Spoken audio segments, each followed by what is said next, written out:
Sometimes life breaks us so completely that we forget we were ever whole. Sometimes we build walls so high that we forget there's a world beyond them waiting to heal us. Celeste Langford has everything money can buy but owns a horse nobody can train. Valkyrie is a magnificent thoroughbred who refuses to be broken. 30 elite trainers have failed. Will Carter was once the best horse whisperer in the country, but tragedy and scandal destroyed everything he loved. Now he's just a single dad trying to survive. When Celeste challenges him publicly, she expects another failure. Will shows up with his 10-year-old daughter Emma and their half-blind rescue pony.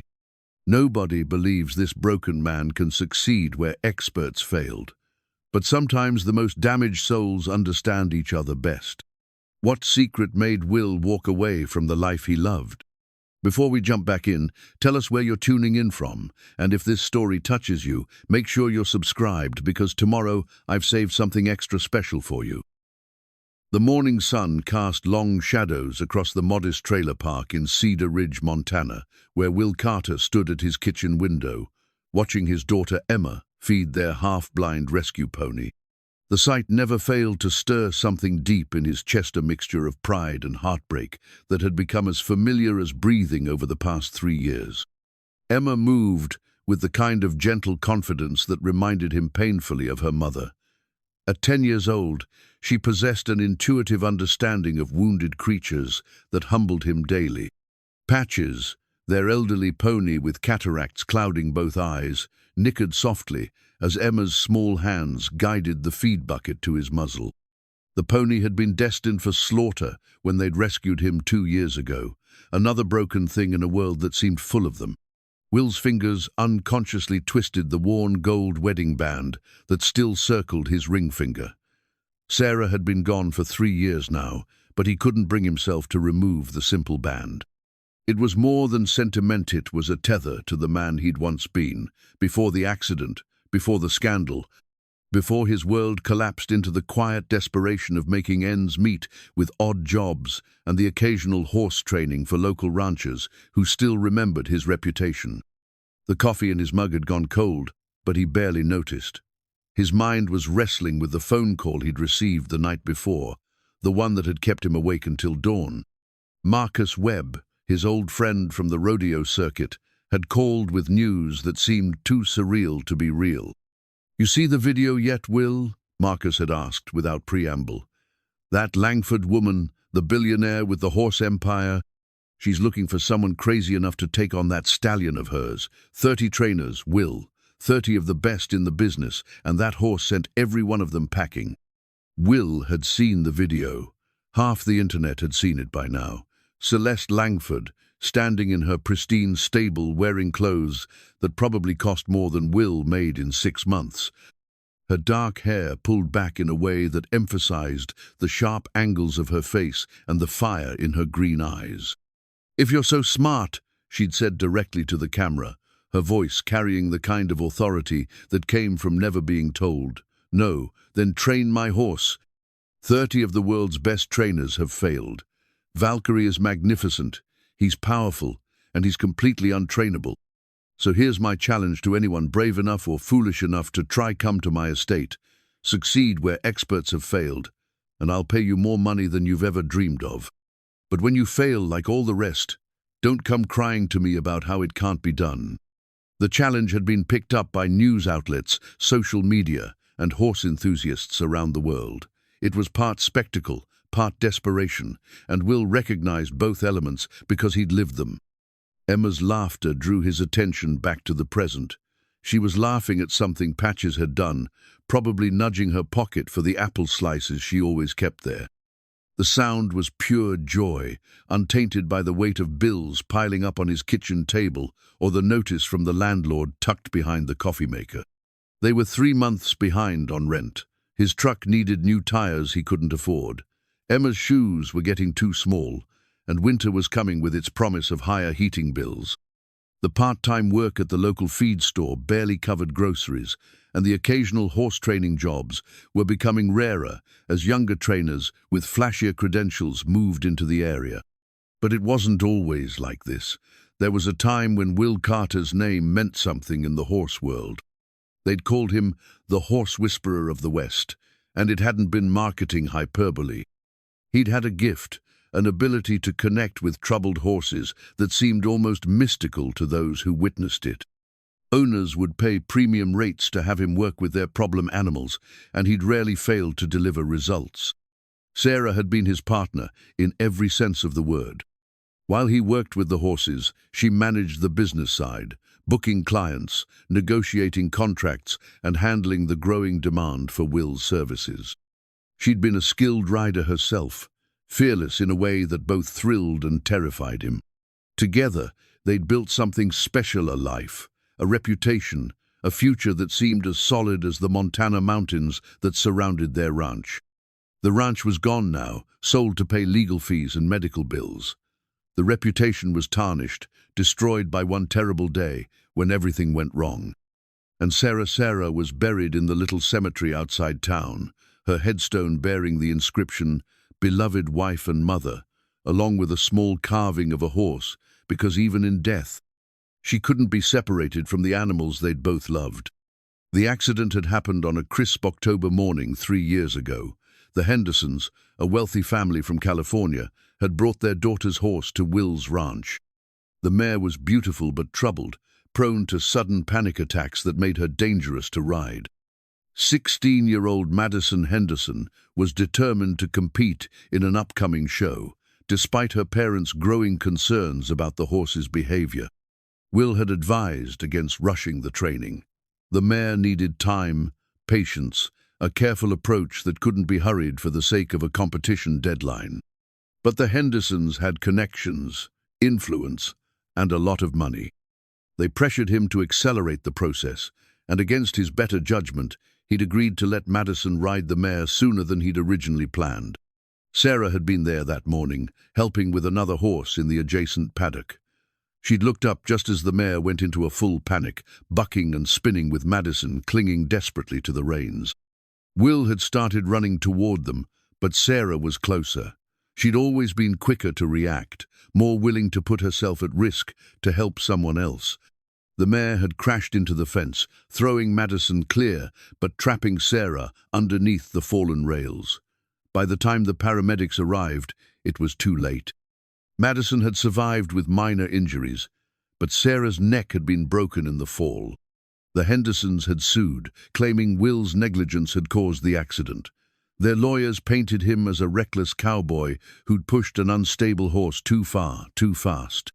The fact that they'd pressured him to accelerate the training was conveniently forgotten in their grief and need to blame someone other than themselves. The case had dragged on for months, draining Will's savings and destroying his reputation in the tight-knit horse training community. Even after the lawsuit was finally settled out of court, the damage was done. Clients stopped calling. Other trainers whispered about the accident, questioning Will's judgment and methods. He'd lost not just his wife and his business, but his identity as someone who could heal the relationship between horse and human. "Daddy?" Emma's voice broke through his dark memories. She was standing in the doorway, her cheeks flushed from the morning air, still wearing the oversized jacket that had belonged to her mother. "Are you okay? You look sad." Will managed to smile, the kind he'd perfected over the past 3 years, bright enough to reassure his daughter, but not quite reaching his eyes. "Just thinking, sweetheart. How's Patches this morning?" "He's good. He found his breakfast all by himself today."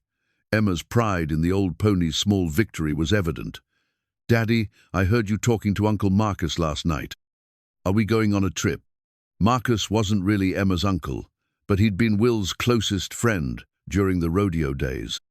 And Emma had adopted him as family, the way children do with the adults who show up consistently in their lives. Will hadn't realized she'd overheard the phone call. "Maybe," Will said carefully. "There's a woman who needs help with a difficult horse. It would mean traveling to her ranch for a while." Emma's eyes lit up with the kind of excitement that came from a life where trips were rare adventures. "Can Patches come too?" The question highlighted one of the many practical problems with even considering Celeste Langford's challenge. They couldn't leave Patches behind. was too old and blind to be cared for by anyone else, and finding someone willing to take responsibility for a disabled pony while they were gone was unlikely.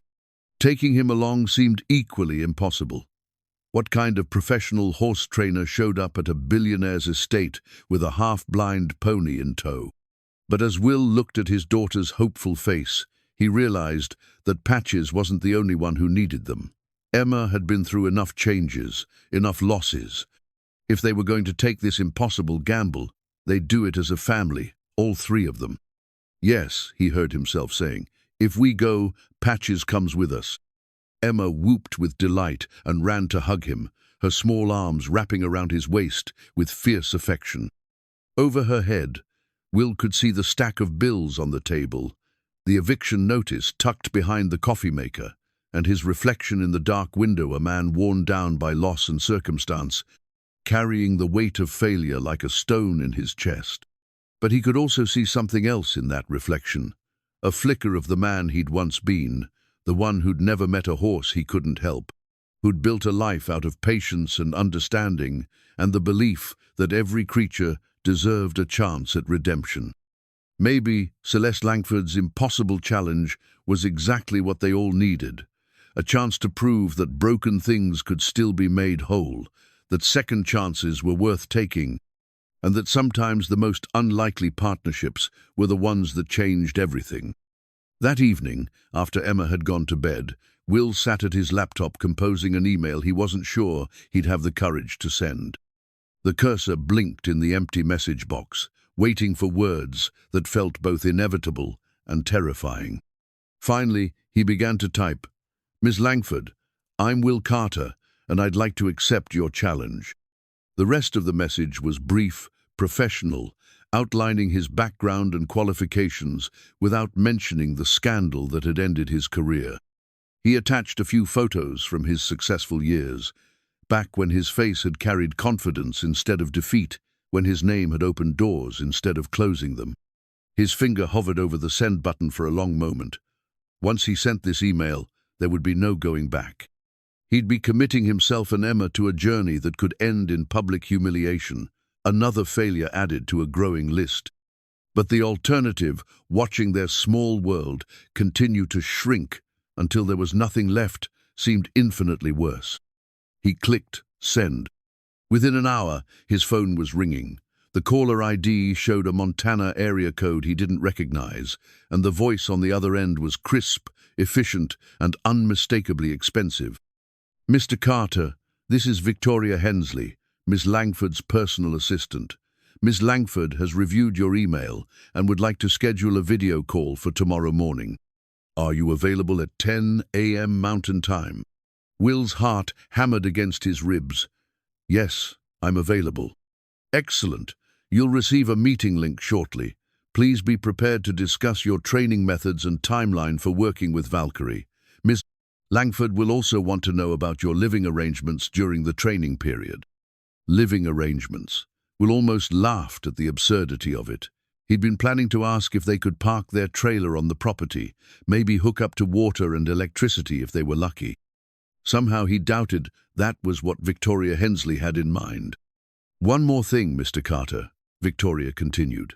"Miss Langford mentioned that your email was rather sparse on recent references. She'll want to know why you've been out of the professional training circuit for the past few years."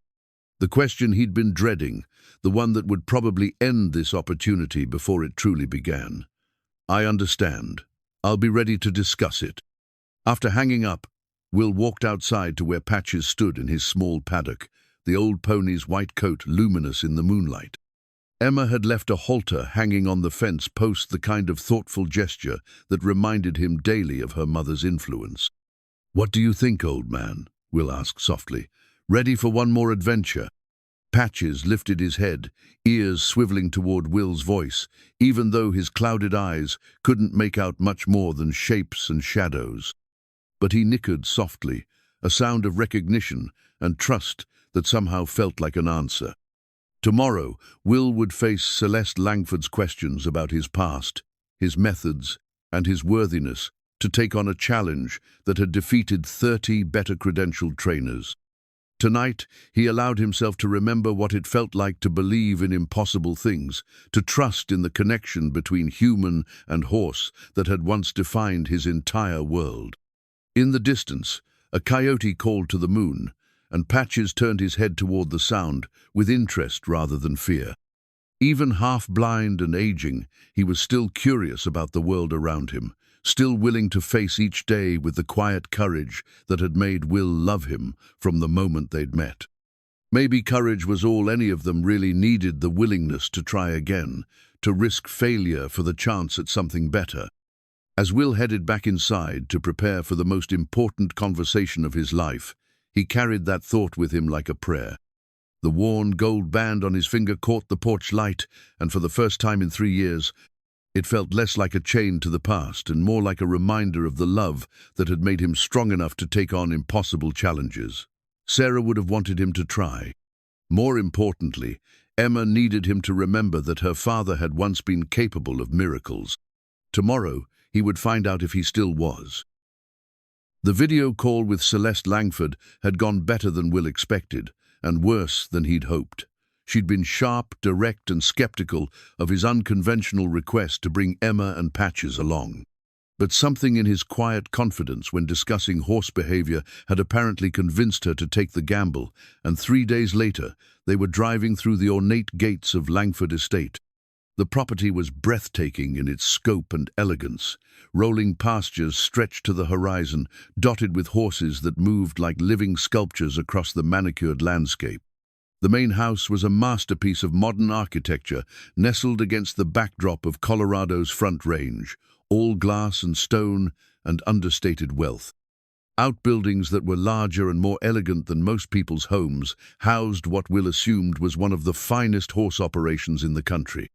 Emma pressed her face against the truck window, eyes wide with wonder. "Daddy, it's like a castle." "Kind of is, sweetheart." Will's voice was tight with nerves he was trying not to show. The trailer behind them swayed slightly as Patches shifted his weight, probably sensing the change in environment even through his limited vision. They followed the winding drive to a cluster of buildings near the main stable complex. A woman in her 30s approached, tall, athletic, with the kind of natural confidence that came from growing up around horses and money. This had to be Celeste Langford. She was younger than Will had expected, maybe 35, with dark hair pulled back in a practical ponytail and work clothes that somehow managed to look expensive despite being functional. But it was her eyes that caught his attention, green and intelligent, but carrying a weight of sadness that he recognized from his own mirror. "Mr. Carter." Her handshake was firm, her smile polite but reserved. "Welcome to Langford Estate. I have to admit, I'm curious to see if your methods live up to your reputation." "What's left of it?" Will replied, meeting her directness with his own.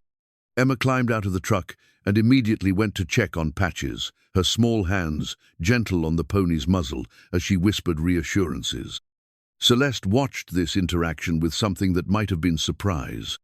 "Your daughter?" "Emma. She's 10, and she has more natural horse sense than most adults I've met." "And the pony?" Will opened the trailer gate, and Patches stepped carefully onto the unfamiliar ground. Even half-blind, he carried himself with dignity, ears forward, and alert despite his clouded eyes. "This is Patches. He's part of our family." Celeste's eyebrows rose slightly. "I wasn't expecting a therapy session for a disabled pony alongside training my stallion." "Sometimes healing comes in unexpected packages," Will said simply. "If that's a problem—" "No." The word came quickly, as if surprising her. "No, it's fine. We have plenty of space." She gestured toward the stable complex. "Would you like to meet Valkyrie?" The stable was a monument to equestrian perfection. Gleaming brass fittings, immaculate stall fronts, the soft sounds of horses moving contentedly in their pristine quarters. But as they walked deeper into the building, Will could feel a change in the atmospheric tension that made the other horses restless, their ears swiveling toward the far end of the barn. Valkyrie's stall was larger than the others and set apart, as if the horse required special containment. As they approached, Will could hear the stallion moving, not the gentle shifting of a calm horse, but the sharp, quick steps of an animal ready for battle. Then he saw him, and his breath caught in his throat. Valkyrie was magnificent, in the way that great horses were 17 hands of pure muscle and fire. His coat, the deep brown of rich earth, with a mane and tail that seemed to capture and hold light. But it was the horse's eyes that told the real story. They blazed with intelligence and pain, the look of a creature that had been broken by force and refused to surrender. 30 trainers, Celeste said quietly beside him, each one promising they could break him, make him rideable, each one eventually admitting defeat. Break him? Will stepped closer to the stall, ignoring the way Valkyrie pinned his ears and struck at the door. Why would anyone want to break something so beautiful? Because that's how you make a horse useful. Everyone knows that.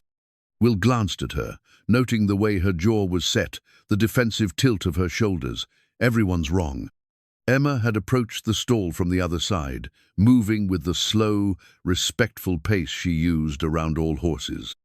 Valkyrie's attention shifted to her, and something in his demeanor changed, still alert, still wary, but no longer actively aggressive. He's scared, Emma said matter-of-factly.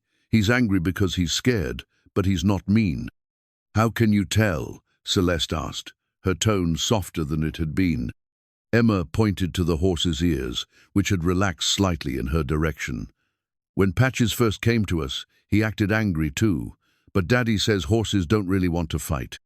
They just want to feel safe. Valkyrie snorted and tossed his head, but he didn't strike at the door again. Instead, he stood perfectly still, watching the little girl with an intensity that made Will's chest tight with recognition. This was how it started, the moment when a troubled horse began to trust that maybe, just maybe, these new humans might be different. The halter, Will said, nodding toward a custom leather piece hanging outside the stall. That's what they've been trying to use? Celeste nodded. It was made specifically for him. The finest craftsmanship, perfectly fitted. He won't let anyone near him with it.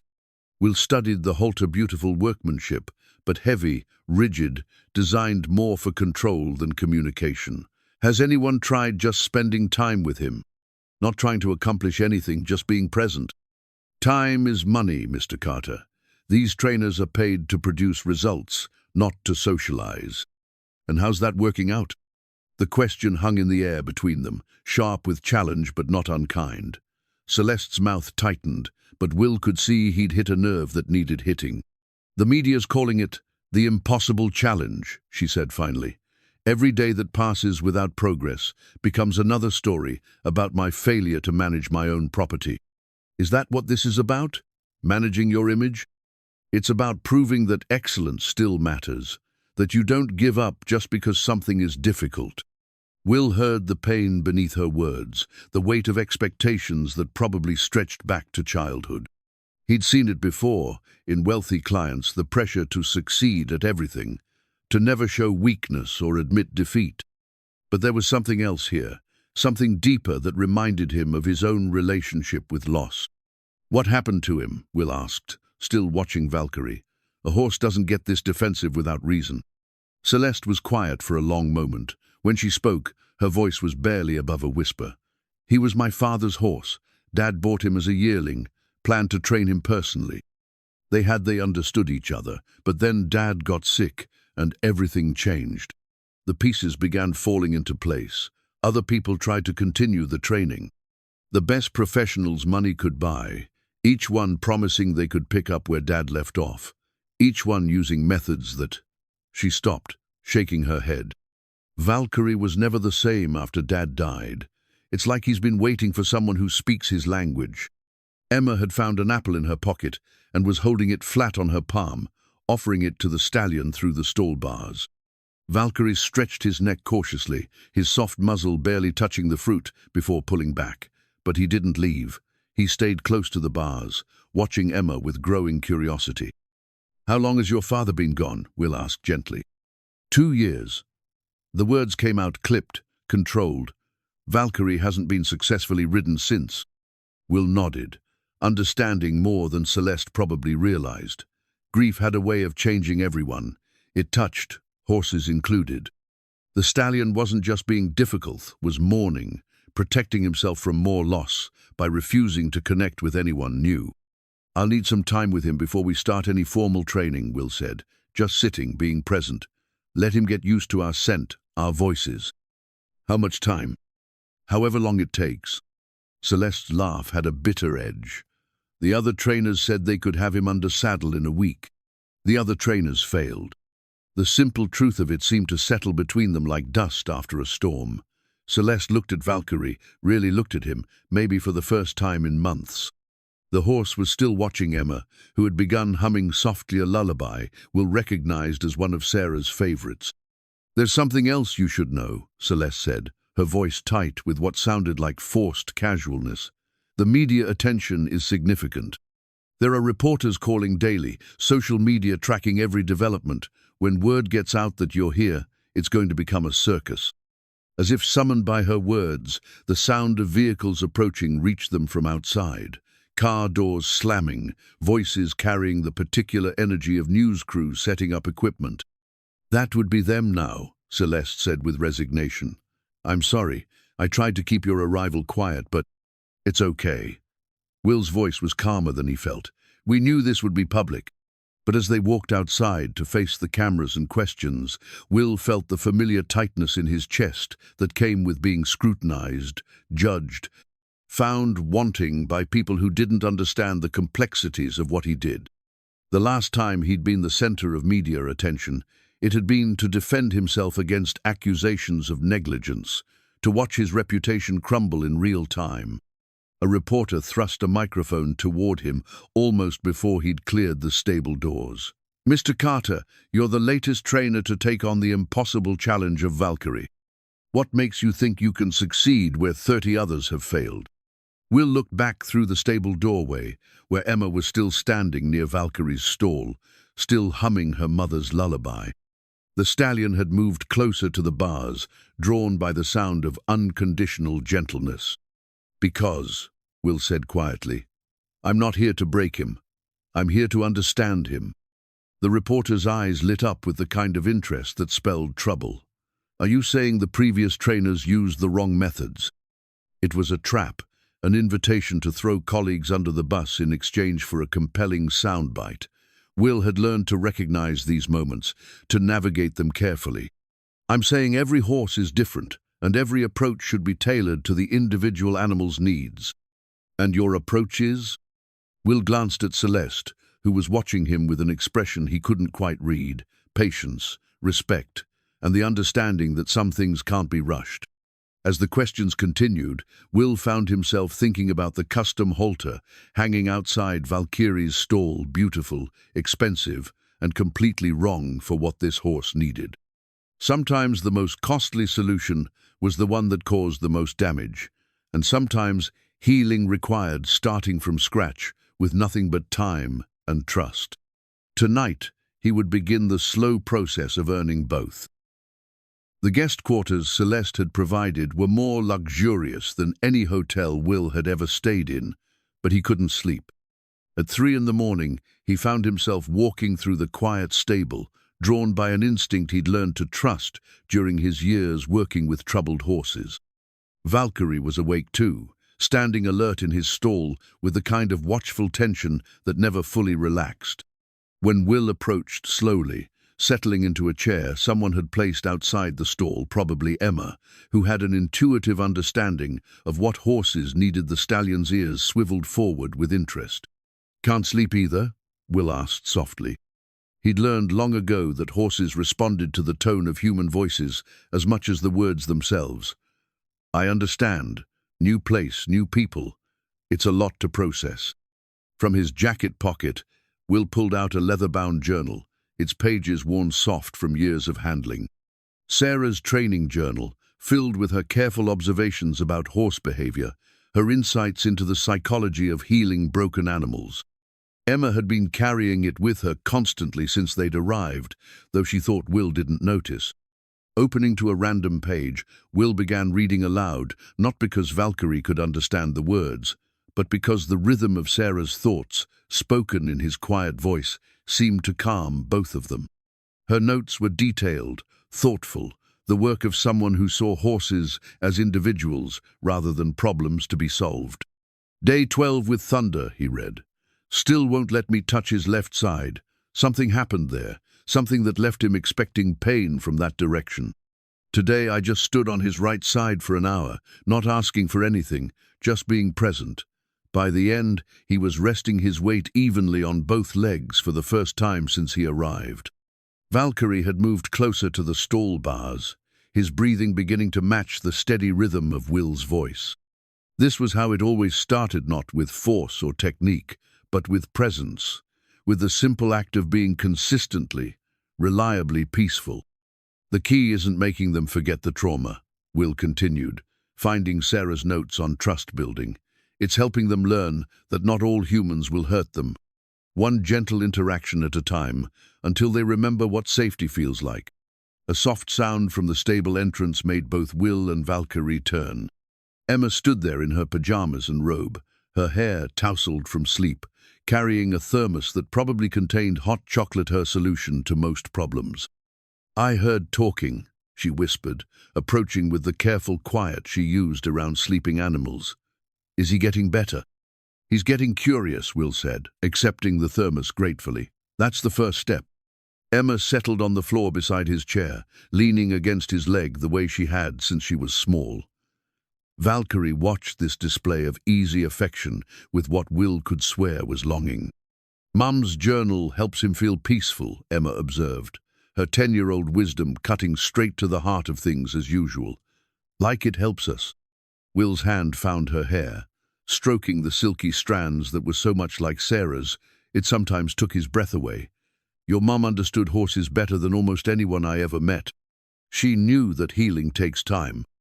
Is that why you're not trying to put the halter on him yet? The pretty leather one? From the mouths of babes. Will smiled at his daughter's ability to see directly through adult complications to the simple truth beneath. That halter is beautiful, but it's designed for a horse who's already decided to trust. Valkyrie needs something different right now. What does he need? Will looked at the stallion, who had moved even closer to the bars and was now resting his chin near Emma's shoulder, not quite touching but clearly wanting to. He needs to remember that humans can be safe, that we won't hurt him just because we're bigger and supposedly smarter. Emma reached slowly into her robe pocket and pulled out an apple slice, holding it on her flat palm the way Will had taught her. Valkyrie's soft muzzle brushed her fingers as he took the treat, and for a moment, the three of them existed in a bubble of perfect peace. He misses his dad, Emma said simply, just like we miss Mom. The observation hit Will with unexpected force. Of course, the horse wasn't just traumatized by rough handling, he was grieving. Celeste's father had been his person, his anchor, and when that relationship ended abruptly, Valkyrie had been left adrift in a world of strangers who wanted to impose their will without understanding his need to mourn. You're right, sweetheart, he's been sad for a long time. Maybe we can help him remember how to be happy. The simple hopefulness in Emma's voice reminded Will why he'd originally fallen in love with working with horses. Before the pressure of success and reputation, before the tragedy that changed everything, there had been the pure joy of connection, the moment when a frightened animal chose to trust, when healing became possible through patience and understanding. The next morning brought reporters and camera crews, drawn by overnight social media buzz about the mysterious trainer who'd arrived with a child and a disabled pony. Will watched through the window of the guest quarters as news vans lined up outside the estate gates, their satellite dishes pointed skyward like modern prayer wheels. Celeste appeared at their door looking harried and apologetic. I'm sorry about this. The story is bigger than I expected. It's okay, Will said, though his stomach churned at the thought of facing more cameras. We knew there would be attention. The thing is, they're expecting some kind of dramatic progress, something visual, something that looks like traditional horse training. Will poured coffee from the pot that had been provided with their breakfast, taking his time to consider his words. What they're going to see is me sitting with a horse, talking to him, maybe reading to him. It's not going to look like much. That's what I'm afraid of. Celeste's laugh was strained. The internet is already full of people betting on how quickly you'll fail. There are memes being made about the pony whisperer who thinks he can succeed where real trainers couldn't. Emma looked up from her cereal, her face serious with 10-year-old indignation. They don't know anything about horses if they think loud and mean works better than quiet and kind. No, they don't. Will agreed, meeting Celeste's eyes. But that's not our problem. Our job is to help Valkyrie, not to entertain people who think training is about dominance. Celeste studied his face for a long moment. The other trainers all promised quick results. They said they could have him under saddle within days. And where did that get them? Thrown off, kicked at, and eventually giving up. Her admission carried the weight of repeated disappointment. But at least they looked like they were doing something dramatic. Will set down his coffee cup carefully. Miss Langford, I need to ask you something directly. Do you want Valkyrie trained, or do you want a show for the cameras? The question hung between them like a challenge. Celeste's jaw tightened, and for a moment, Will thought she might ask them to leave. But then something in her expression shifted, a kind of surrender that suggested she'd been asking herself the same question. I want him trained, she said quietly. I want him to remember what it feels like to trust a human being. I want... She stopped, her professional composure cracking slightly. I want my father's horse to be happy again. The admission cost her. Will could see that. This wasn't about her image or proving a point to critics. It was about honoring her father's memory and healing a wound that had been festering for 2 years. Then we do this the right way, Will said. Slow, quiet, respectful. And if the cameras don't like it, that's not our concern. Emma finished her cereal and stood up, already dressed for a day in the stables. Can I go see Valkyrie now? I want to show him the book Mom wrote about horses who were sad and got happy again. Will's throat tightened. Sarah's journal wasn't exactly a children's book, but Emma had been reading it since she was old enough to sound out the words, finding comfort in her mother's gentle observations about animal psychology. Just remember the rules, he said. No sudden movements, no reaching through the bars, unless he comes to you first. I know, Daddy. I'm not a baby. After Emma left, Celeste lingered in the doorway, watching through the window as the little girl walked toward the stable with Sarah's journal clutched against her chest. She's remarkable, Celeste said. Most children would be intimidated by a horse like Valkyrie. Emma's been around horses her whole life. She understands them better than most adults. Will paused, choosing his words carefully. She also understands loss. That creates a different kind of empathy. How did her mother die? The question was asked gently, but it still felt like a punch to Will's solar plexus. Even 3 years later, talking about Sarah's death was like handling broken glass, necessary sometimes, but always painful. Horse accident, he said simply. She was trying to help someone, and things went wrong. Celeste nodded, understanding passing between them without need for details. In their world, horse accidents were an ever-present reality, the price paid for working with animals powerful enough to kill by accident. I'm sorry, she said. That must have been devastating. It changed everything. Will's voice was steady, but his hands betrayed him, trembling slightly as he reached for his coffee cup. My reputation, my business, my sense of who I was supposed to be. For a while, I thought I'd never work with horses again. What changed your mind? Will looked out the window to where Emma was settling beside Valkyrie's stall, opening Sarah's journal to read aloud the way she'd seen him do the night before. The stallion was already moving toward her voice, drawn by her gentle presence.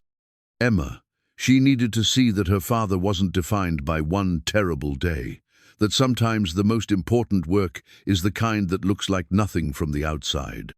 They stood in comfortable silence, watching as Emma began to read, her young voice carrying across the stable yard. Even from a distance, they could see Valkyrie responding, his head lowering, his stance relaxing, his ears turning toward the sound of wisdom spoken in love. This is going to take time, Will said. Weeks, maybe months. The media will get bored, people will start saying I'm a fraud, and there will be pressure to show dramatic progress that isn't real. And if I asked you to speed up the process, to give them something more visually impressive? Will met her eyes directly. Then you'd be asking me to become like every other trainer who failed, and Valkyrie would stay broken. Celeste was quiet for a long moment, weighing his words against the pressure she faced from investors, media, and her own expectations. Finally, she nodded. "Do it your way," she said. "I'll handle the rest." As she walked away, Will felt a familiar stirring of hope, the same feeling that had sustained him through his darkest days after Sarah's death. Maybe, just maybe, they were all exactly where they needed to be: a grieving horse, a struggling father, a wise child, and a woman brave enough to choose healing over spectacle. The real work was about to begin. The rope burn on Will's left forearm had faded to a thin white scar over the past 3 years, but Emma noticed it that morning as he rolled up his sleeves to work in the stable. She'd asked about it before, and he'd always deflected with gentle distractions. But sitting beside Valkyrie's stall, watching her father prepare for another day of patient presence with the stallion, she asked again, "Daddy, how did you really get hurt?" Will paused in his movements, recognizing the tone that meant Emma wouldn't be satisfied with another evasive answer. At 10, she was old enough to understand more truth than he'd been giving her, and perhaps it was time she knew why their life had changed so dramatically after her mother's death. "It happened the day your mum died," he said quietly, settling beside her on the stable floor. Valkyrie was already moving toward their voices, drawn by the routine they'd established over the past week. "Do you remember much about that day?" Emma shook her head. She'd been 7, staying with neighbors while her parents worked with the Hendersons' troubled mare. The memory gaps were a mercy, Will had always thought. "Your mom and I were working with a mare named Wildfire. Beautiful horse, but scared of everything. Her owners were in a hurry, wanted her ready for a show, and He stopped, the familiar weight of guilt settling in his chest. "I let them pressure me into moving too fast." The scar on his forearm began to itch the way it always did when he thought about that day. He'd been holding Wildfire's lead rope when she panicked, the thick braided line burning through his palm and around his wrist as the mare reared and spun. The physical pain had been nothing compared to watching Sarah run toward the chaos, trying to help, putting herself directly in the path of 1,000 pounds of terrified horse.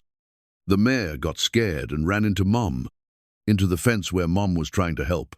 Will's voice was steady, but Emma could see the pain in his eyes. "After the accident, the owners blamed me. They said I'd been careless, that I'd rushed the training and caused their daughter to get hurt." Emma's face scrunched with the kind of indignation only children could muster. "But they were the ones who wanted to hurry." "Yes, but they had money for lawyers, and I was just a horse trainer who'd lost his wife and made a mistake." The bitterness in his voice surprised him. He'd thought he'd worked through most of his anger, but apparently it was still there, waiting beneath the surface. "They sued me, and even though we eventually settled, the story got around. People started saying I was reckless, that I put horses and riders at risk." Valkyrie had pressed his muzzle against the stall bars, close enough that Emma could feel his warm breath on her shoulder. The stallion seemed to sense the weight of the story being told, his usual restlessness replaced by an almost human stillness. "Is that why we had to sell our house and move to the trailer?" The legal bills, and afterward, clients stopped calling. People in the horse world talk, and once your reputation is damaged, Will shrugged, the gesture carrying years of accumulated disappointment. "It doesn't matter how good you were before. One bad story can erase everything." Emma was quiet for a long moment, processing this new understanding of why their life had become so small and difficult. When she spoke, her voice carried a maturity that sometimes broke Will's heart. "You're not reckless, Daddy. You're the most careful person I know. You taught me to always think about what the horse needs first." "Your mum taught us both that," Will corrected gently. "She was the one who understood that every horse is an individual, that you can't rush the process of building trust." Emma reached into her pocket and pulled out an apple slice, offering it to Valkyrie with the patient presence she'd learned from watching her parents work. The stallion took it gently, his lips barely brushing her palm, a gesture that would have been impossible a week ago. "He's getting better," she observed. "He doesn't pin his ears when you walk by anymore." Will smiled, recognizing his daughter's gift, for seeing progress in small increments. It was true, Valkyrie's defensive responses had been gradually diminishing as he grew accustomed to their quiet presence. He no longer struck at the stall door when they approached, no longer whinnied with distress when other people passed by. "He's learning we're safe," Will agreed, "but the real test will come when we ask him to do something he's not sure about." As if summoned by their conversation, Celeste appeared in the stable doorway, moving with the kind of purposeful stride that suggested she had news, probably not good news, judging by her expression. "The Henderson family is here," she announced without preamble. "They've driven up from California, apparently to observe your methods and make sure you're not putting anyone at risk." Will's blood turned to ice water. The Hendersons, the family whose lawsuit had destroyed his reputation, whose daughter's accident had led to Sarah's death, were here. The timing couldn't be coincidental. "How did they know I was here?" "The media coverage," Celeste said grimly. "Your name is being mentioned in every story about Valkyrie. They contacted my office yesterday, said they had concerns about your history of negligence and wanted to ensure the safety of everyone involved." Emma looked up at Will with confusion. "Are those the people who—" "Yes, sweetheart." Will's voice was carefully controlled, but inside, he was fighting the urge to pack up immediately and drive away. Facing the cameras was one thing. Facing the people who had blamed him for the worst day of his life was something else entirely. "Do I have to talk to them?" Emma asked, her instinctive protectiveness of her father showing in the way she moved closer to his side. "No," Will said firmly. "Whatever happens, you stay here with Valkyrie. This is between adults." Celeste studied his face with growing concern. "Will, if you're not ready for this—" "I'll never be ready for this." Will stood up slowly, his joints protesting the movement in a way that reminded him he wasn't the young man he'd been when the accident happened. But running away won't make it go away. The walk to the main house felt like a march to execution. Will could see the news crews perking up with interest as word spread that something dramatic was about to happen. The Hendersons' presence would give the story a new angle, more conflict, more reason for people to tune in and take sides. Richard Henderson looked exactly as Will remembered, tall, silver-haired, wearing the kind of casual, expensive clothes that announced wealth without ostentation. His wife Margaret stood beside him, her face set in the same expression of righteous determination she'd worn throughout the lawsuit.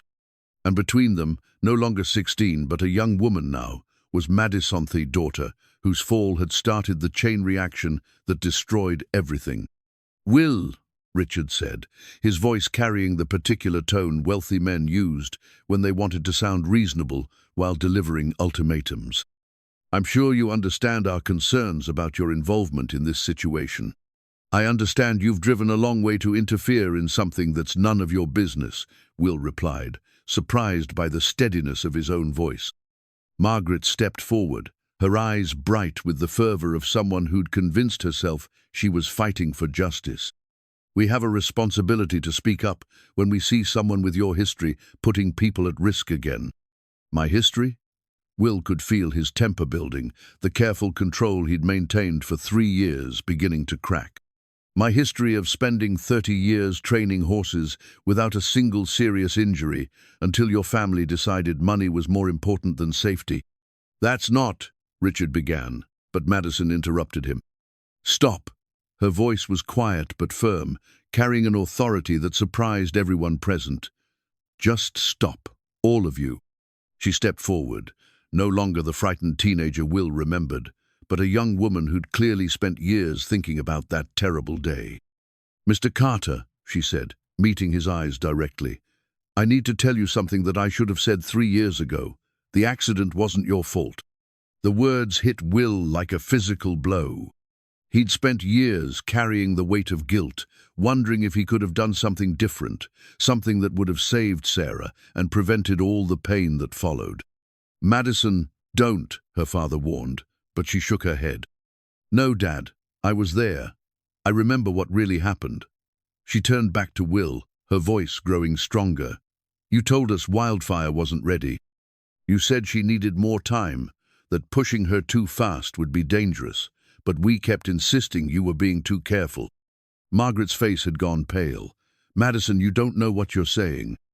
"I know exactly what I'm saying. I was 16 and stupid, and so desperate to compete that I ignored everything you tried to teach me about horse safety." Madison's eyes filled with tears, but her voice remained steady. "When Wildfire panicked, it was because I'd been pulling on her mouth, fighting with her instead of listening to her signals. And when Mrs. Carter came running to help, it was because I was screaming and panicking instead of getting out of the way like you'd taught me." The silence that followed was deafening. Will could hear his heart hammering against his ribs, could feel the weight of 3 years of guilt and shame beginning to shift and crack like ice breaking up in spring. "You lost your wife because of my mistakes," Madison continued, her voice breaking now. "And then we blamed you for it, because it was easier than admitting I'd caused the whole thing. I've lived with that guilt every day since, and I can't. I won't let you be destroyed again for something that was never your fault." Richard Henderson's face cycled through several expressions: surprise, anger, resignation, and finally something that might have been shame. The lawsuit had been his idea, Will knew, driven by grief and the need to blame someone other than his daughter for the accident that had traumatized them all. "Madison," he said quietly, "you were just a child. You can't take responsibility for adult decisions."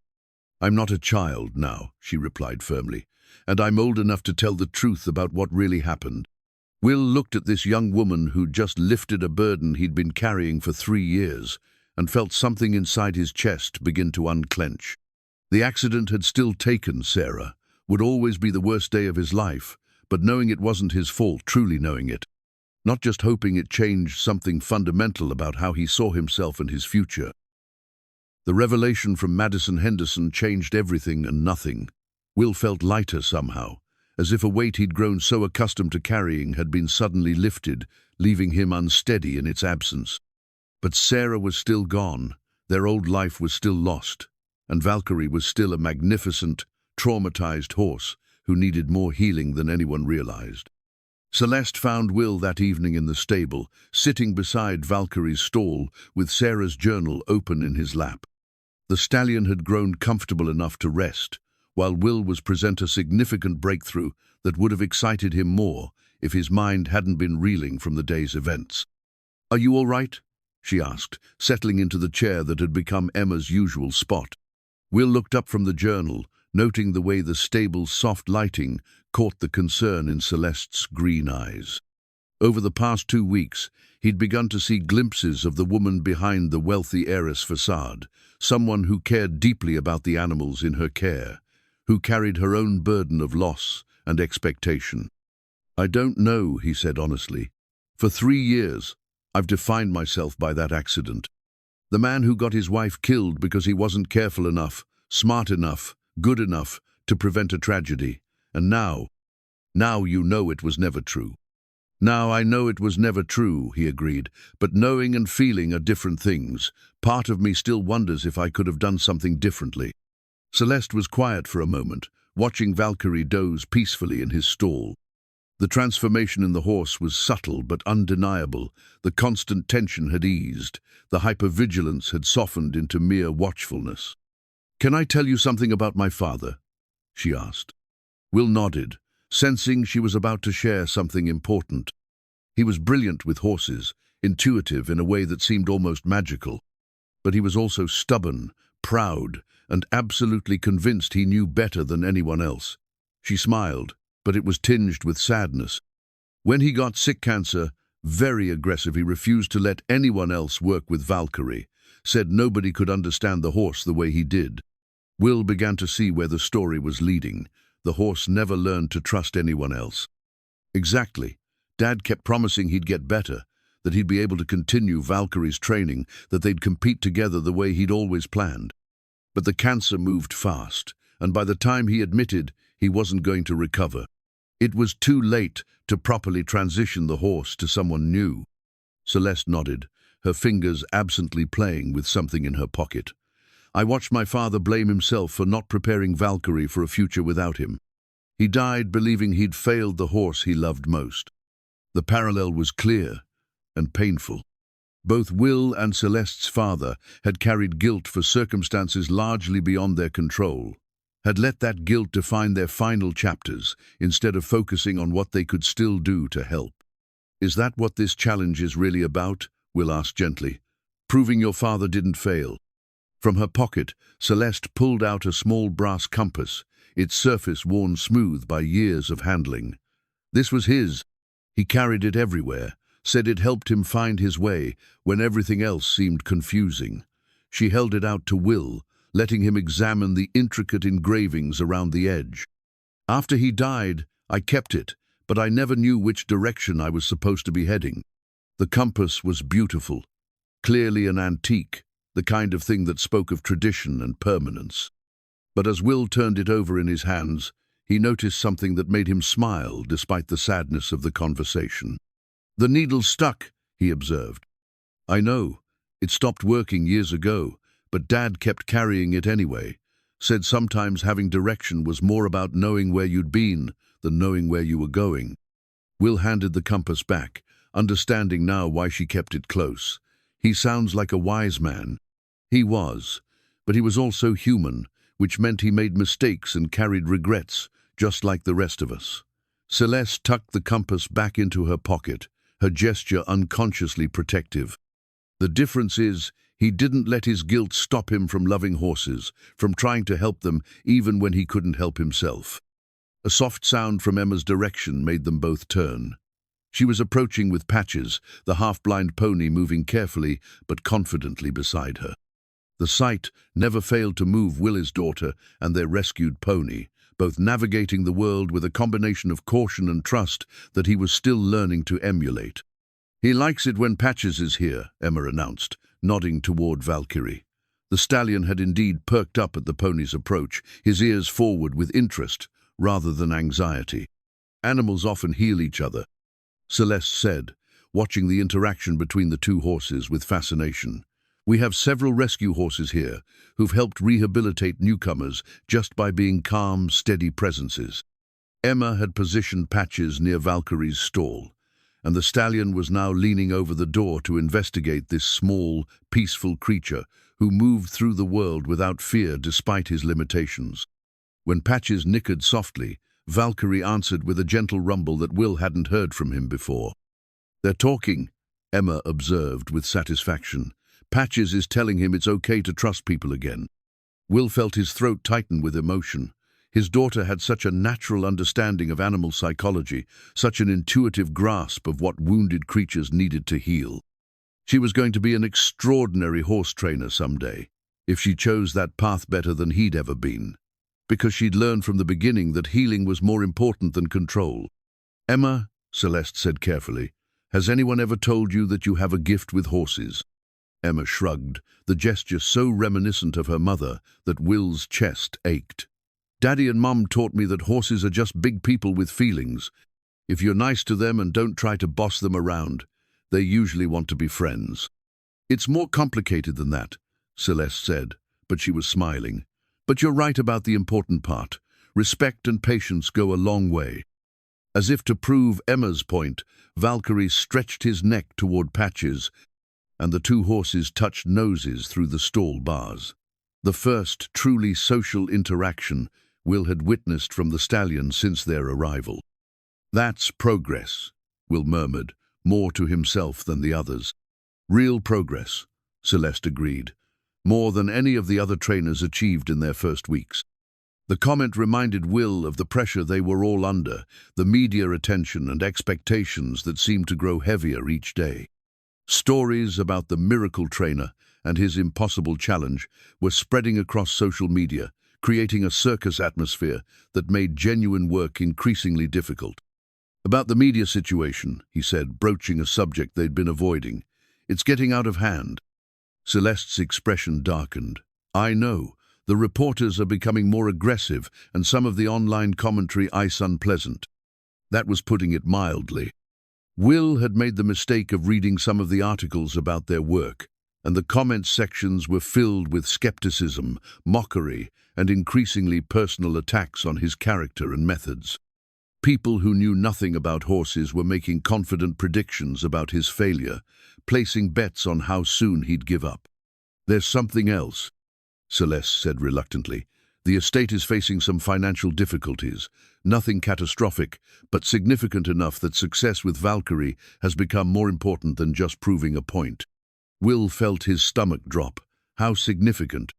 If Valkyrie can't be trained and sold, or if the publicity around this challenge turns negative, it could affect our ability to maintain the property.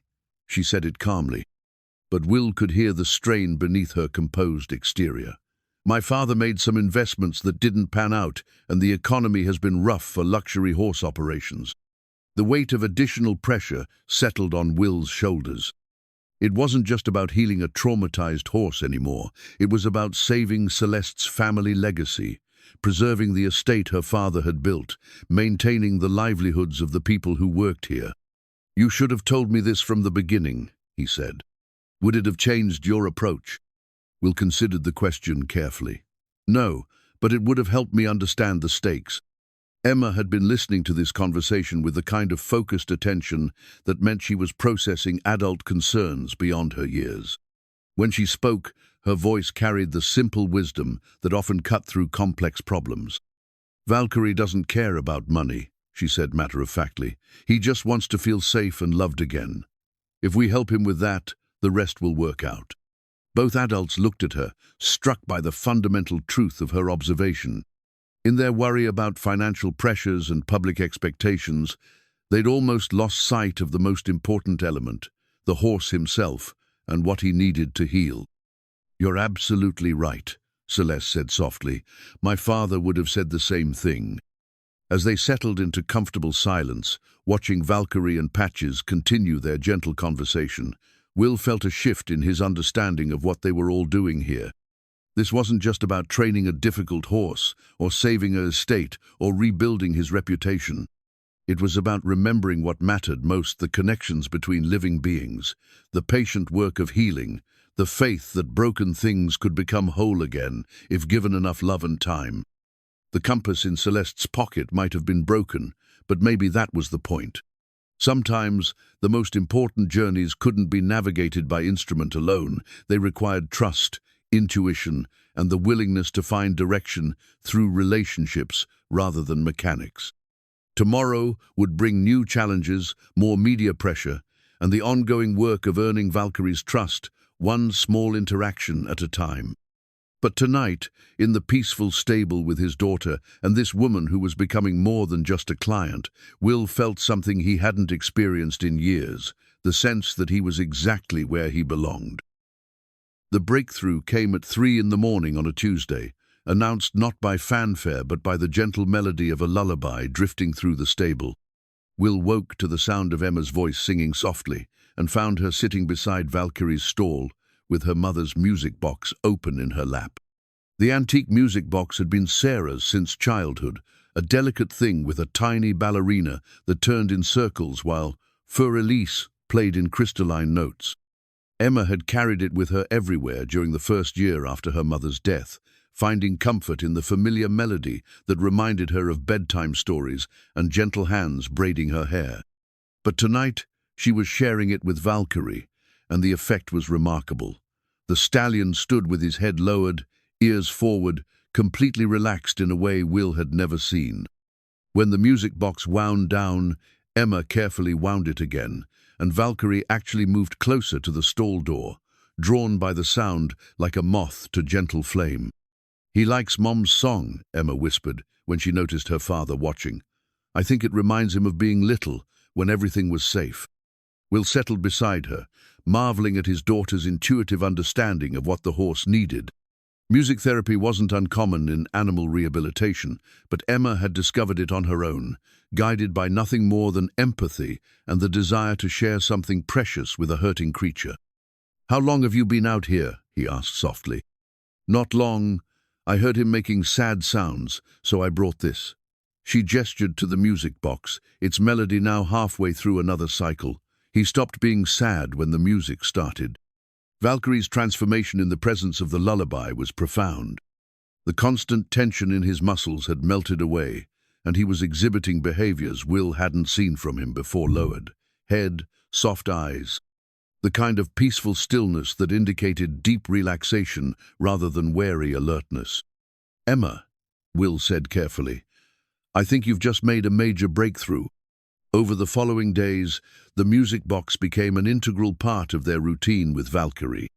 Each morning and evening, Emma would sit beside his stall and wind the delicate mechanism, filling the stable with the gentle melody that seemed to unlock something in the stallion's traumatized psyche. Other horses in the barn began to respond as well, moving toward the sound with curiosity and calm interest. Celeste was amazed by the transformation. "In 2 weeks, you've accomplished more than any of the previous trainers managed in months," she told Will as they watched Emma conduct her musical therapy session. "It's not me," Will replied honestly. "It's Emma, and that music box, and Valkyrie's own readiness to heal. I'm just providing a safe space for it to happen."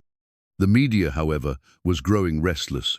Reports about the slow progress and unconventional methods were becoming more critical, with some commentators questioning whether Will was actually capable of training the horse or simply wasting everyone's time. The pressure was mounting for some visible sign of advancement, something that would look impressive on camera.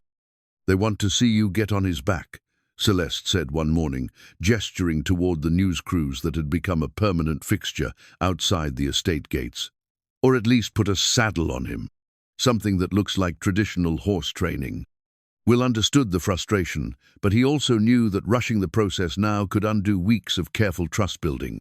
Valkyrie was making progress, but it was the kind of internal emotional healing that didn't translate well to dramatic television footage. "He's not ready for a saddle yet," Will explained. "We're still working on basic trust. Pushing him too fast could set us back to where we started." "How much longer do you think it will take?" The question carried an undercurrent of anxiety that Will was beginning to recognize. The financial pressures Celeste had mentioned were clearly weighing on her, and the lack of dramatic progress was making investors and board members nervous. "Healing happens on its own timeline," Will said gently, "but I understand the pressure you're under. If you need to bring in someone else who can give you faster results." "No." The word came out sharper than Celeste had intended. "I mean, no. We're doing this right, even if it takes longer than everyone wants." That afternoon brought an unexpected visitor who would change the trajectory of everything. Dr. Elena Rodriguez, a veterinary behaviorist from Colorado State University, had been following the story and asked permission to observe their methods. Unlike the media circus outside, she came with genuine scientific curiosity about what they were accomplishing. "I've never seen a horse respond to music therapy quite like this," she said after watching Emma's session with the music box. "The relaxation response is remarkable, but more interesting is how he's generalizing that calm state to other interactions." Dr. Rodriguez had arrived just as Patches began showing signs of distress. The old pony's age and vision problems sometimes led to episodes where he became disoriented and anxious. Emma immediately went to comfort him, but what happened next surprised everyone. Valkyrie began calling to Patches from his stall, a low, gentle nickering that seemed designed to reassure and guide. When Emma led the confused pony closer to the stallion's stall, Valkyrie continued his soft vocalizations, and Patches visibly relaxed, finding his bearings again through the sound of his friend's voice. "Extraordinary," Dr. Rodriguez murmured, making notes on her tablet. "He's not just healing, he's learning to be a caretaker himself. That's a sign of significant psychological recovery." The veterinarian's professional validation meant more to Will than he'd expected. For weeks, he'd been second-guessing himself, wondering if his gentle approach was actually helping or if he was simply avoiding the hard work of real training. But seeing Valkyrie's behavior through the eyes of an expert confirmed what he'd hoped. The horse was developing genuine emotional resilience, not just compliance. That evening, Dr. Rodriguez joined them for dinner in the guest quarters, sharing stories about other cases she'd worked on and offering insights about the intersection of animal psychology and trauma recovery. "What you're doing here isn't just horse training," she told them. "It's therapeutic rehabilitation. The music box, the presence of the companion pony, the consistent, gentle interactions you've created, a comprehensive healing environment. Emma beamed with pride at having her methods recognized by a real scientist. Mom always said that broken hearts need extra love to get better. I think horses have the same kind of hearts as people. Your mother sounds like she was a wise woman, Dr. Rodriguez said gently. She was the best horse trainer ever, Emma replied, with the absolute certainty of a child's love. She taught Daddy everything important about helping horses feel safe. Will's throat tightened at his daughter's words. Sarah had indeed taught him the most important lessons, that every horse was an individual, that patience was more powerful than force, that healing required time and space and unconditional positive regard. The techniques he was using with Valkyrie weren't innovations, they were applications of principles Sarah had lived by. I'd like to document this process, Dr. Rodriguez said. With your permission, of course. What you're accomplishing here could change how we approach equine trauma recovery. The idea of academic documentation was appealing. It would provide professional legitimacy to their work and perhaps help other horses in similar situations. But it also meant more scrutiny, more pressure, more people watching and judging their every move. What would that involve? Celeste asked, ever practical about managing external interests. Periodic observations, some video documentation, and eventually a case study for publication in veterinary behavioral journals. Nothing intrusive, nothing that would interfere with the therapeutic process. Will looked at Emma, who was already nodding enthusiastically. The prospect of helping other horses through their work with Valkyrie appealed to her generous nature. As long as it doesn't disrupt what we're doing here, Will said carefully, Valkyrie's well-being comes first. Absolutely. The last thing I'd want is to compromise his recovery for the sake of research. As they talked into the evening about animal psychology, trauma recovery, and the healing power of music, Will felt something shifting in his understanding of their situation. They weren't just trying to train one difficult horse. They were pioneering an approach that could help countless other animals who'd experienced trauma and loss. The weight of that responsibility was both daunting and energizing. For 3 years, Will had felt like his career was over, his expertise worthless, his future limited to survival rather than contribution. But sitting in this comfortable room with his daughter, this remarkable woman who'd become far more than a client and a scientist who saw value in their work, he began to glimpse a different possibility. Maybe this was how second chances actually worked, not as dramatic redemption stories, but as quiet transformations that happened one patient interaction at a time. Maybe healing wasn't about erasing the past or proving anything to critics, but about finding new ways to use hard-won wisdom in service of something larger than yourself. Outside, the media crews were probably packing up for another day, frustrated by the lack of dramatic developments to report. But inside the stable, Valkyrie was learning to trust again. Emma was discovering her gifts as a healer, and Will was remembering that the most important victories were often invisible to everyone except those directly involved. Tomorrow would bring new challenges, and the pressure for visible progress would continue to mount. But tonight, surrounded by the people and animals who mattered most, Will felt something he'd almost forgotten existed. The quiet confidence that came from knowing you were doing exactly the right thing, even when the whole world seemed to want something different. The music box sat on the table between them, its melody temporarily silent, but ready to offer comfort whenever needed. Like the relationships, they were all building fragile and precious, requiring gentle care, but capable of healing wounds that had seemed permanent just a few weeks before. Will discovered the insurance policy by accident, if accident was the right word for finding a document that would change everything, lying open on Celeste's desk when he went to her office to discuss Valkyrie's feeding schedule. The letterhead was formal, imposing, and the terms outlined in careful legal language painted a picture that made his stomach drop toward his boots. Langford Estate was in far worse financial trouble than Celeste had admitted. The policy was specific and unforgiving. If Valkyrie could not be successfully trained to saddle within 60 days of the challenge beginning, The insurance company would not only refuse to cover the substantial investment made in the horse's purchase and care, but would also call in the outstanding loans that had been secured against the property. Will read the document twice, hoping he'd misunderstood something, but the numbers were clear and devastating. Without a successful training outcome, Celeste stood to lose everything: the estate, the stables, the legacy her father had built over decades. The challenge hadn't been about pride or proving a point. It had been about survival. You weren't supposed to see that. Celeste's voice from the doorway was steady, but Will could hear the exhaustion beneath her controlled tone. She entered the office and closed the door behind her, moving with the careful precision of someone who'd been dreading this moment. "How long were you planning to keep this from me?" Will asked, holding up the policy document. "Forever, if possible." Celeste settled into the chair across from her desk, looking older than her 35 years. "You had enough pressure without knowing the full stakes." "The full stakes include my daughter's future too. If this goes badly, it doesn't just affect you." The words came out harsher than Will had intended, but the implications of what he'd discovered were still sinking in. Emma had been flourishing here, had found stability and purpose in their work with Valkyrie. If everything collapsed, they'd be back to the trailer park, back to the precarious existence of barely making ends meet. "I know," Celeste said quietly.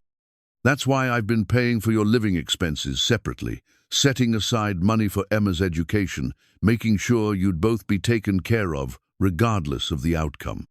Will felt heat rise in his cheeks. "You've been what?" "The grocery deliveries, the clothes that mysteriously appeared in Emma's room, the veterinary care for Patches. None of that was coincidental. I've been covering everything since you arrived." The revelation hit Will like a physical blow. He'd been so focused on the work with Valkyrie, so grateful for the comfortable accommodations and generous provisions, that he hadn't questioned where it all came from. He'd assumed it was just part of the arrangement, the kind of care wealthy clients provided for their trainers. "You should have told me. Would you have stayed if you'd known I was essentially paying charity?" The question hung between them, pointed and uncomfortable. Will's pride would indeed have balked at accepting what amounted to welfare, no matter how elegantly disguised. But more than that, knowing about the financial desperation behind the challenge would have changed his entire approach. "This isn't charity," he said finally.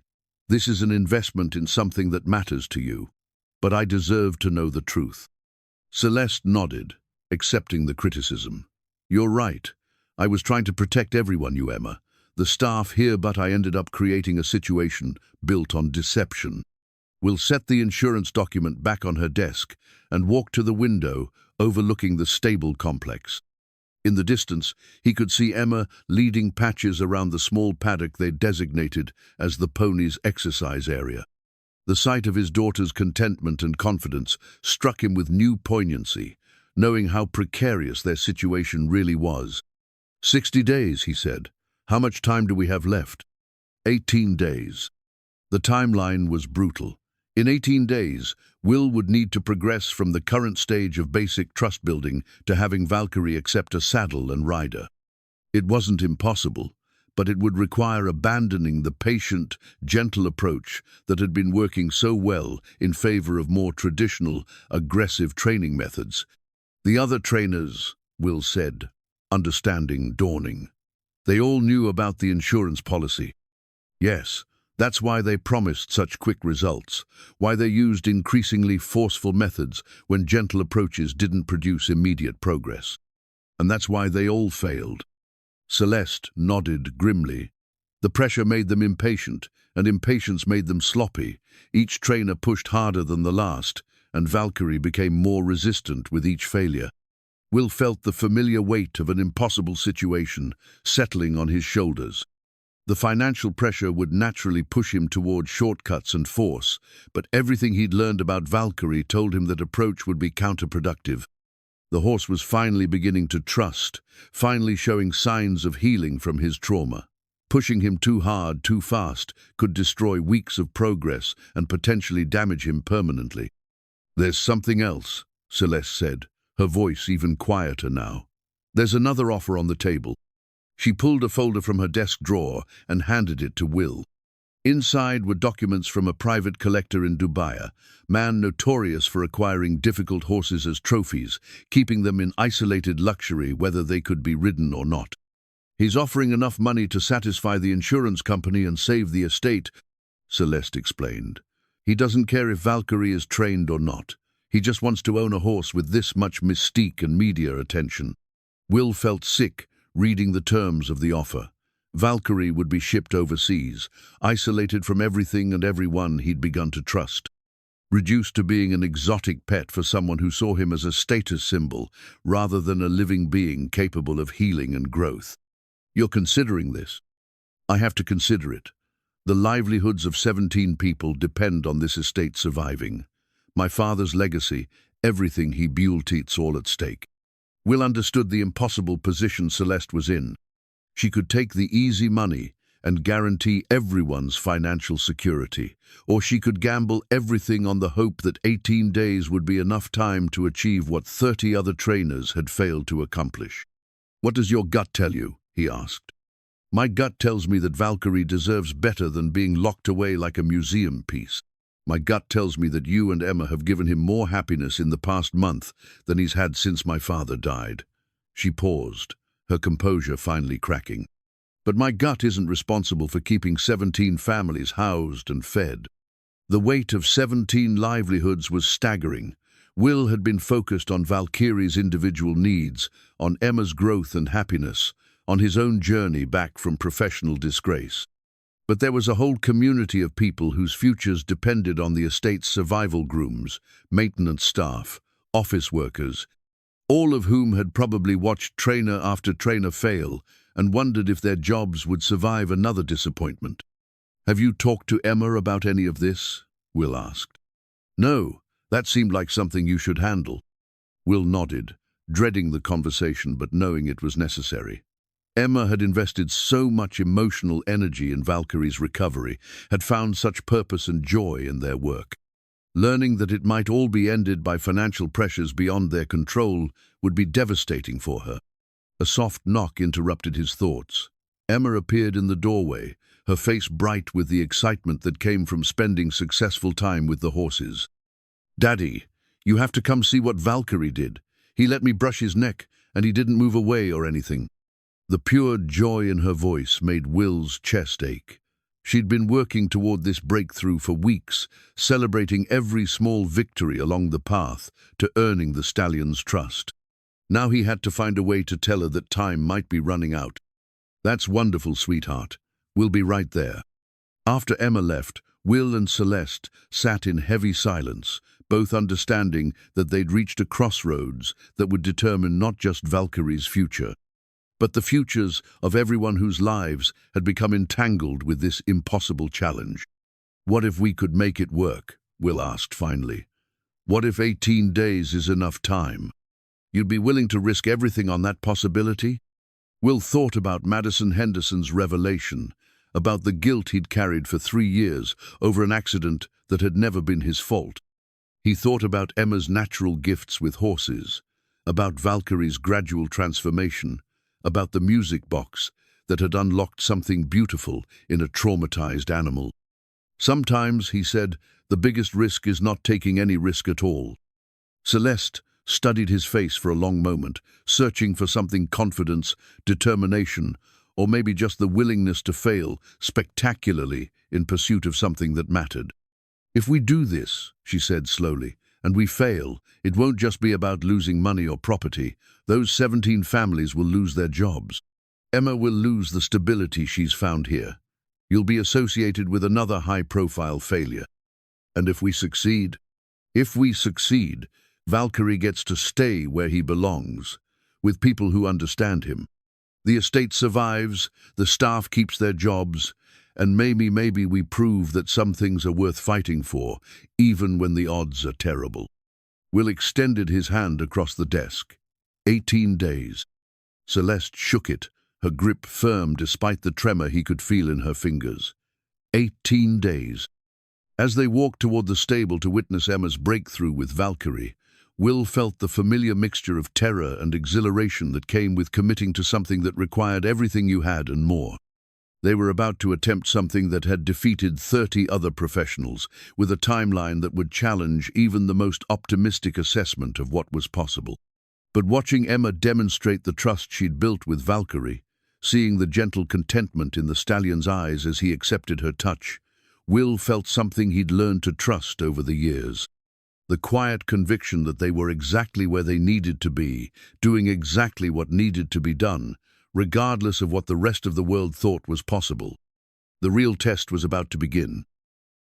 The silver bridle had belonged to Celeste's father, a masterpiece of craftsmanship that reflected decades of love and attention to detail. Unlike the heavy, controlling halter that previous trainers had tried to force on Valkyrie, this bridle was elegant and light, designed by someone who understood that partnership was more powerful than dominance. Will held the precious piece in his hands, feeling the weight of tradition and expectation it carried. In 12 days, this bridle would need to be on Valkyrie's head, and Will would need to be in the saddle, demonstrating to the insurance company's representatives that the horse was fully trained and rideable. 12 days to complete a transformation that 30 other trainers had failed to achieve in months of trying. "He made this himself," Celeste said softly, running her fingers over the silver buckles. "Spent 2 years designing it, having each piece crafted by artisans who specialized in the finest leather work. It was going to be for their first competition together." The story added another layer of poignancy to what they were attempting. This wasn't just about saving the estate or proving a point, it was about honoring the dreams of a man who'd never gotten to see them fulfilled. Emma approached with the cautious excitement that had become her signature since learning about the timeline pressure they were facing. She'd taken the news better than Will had expected, responding with the kind of determined optimism that reminded him daily of her mother's influence.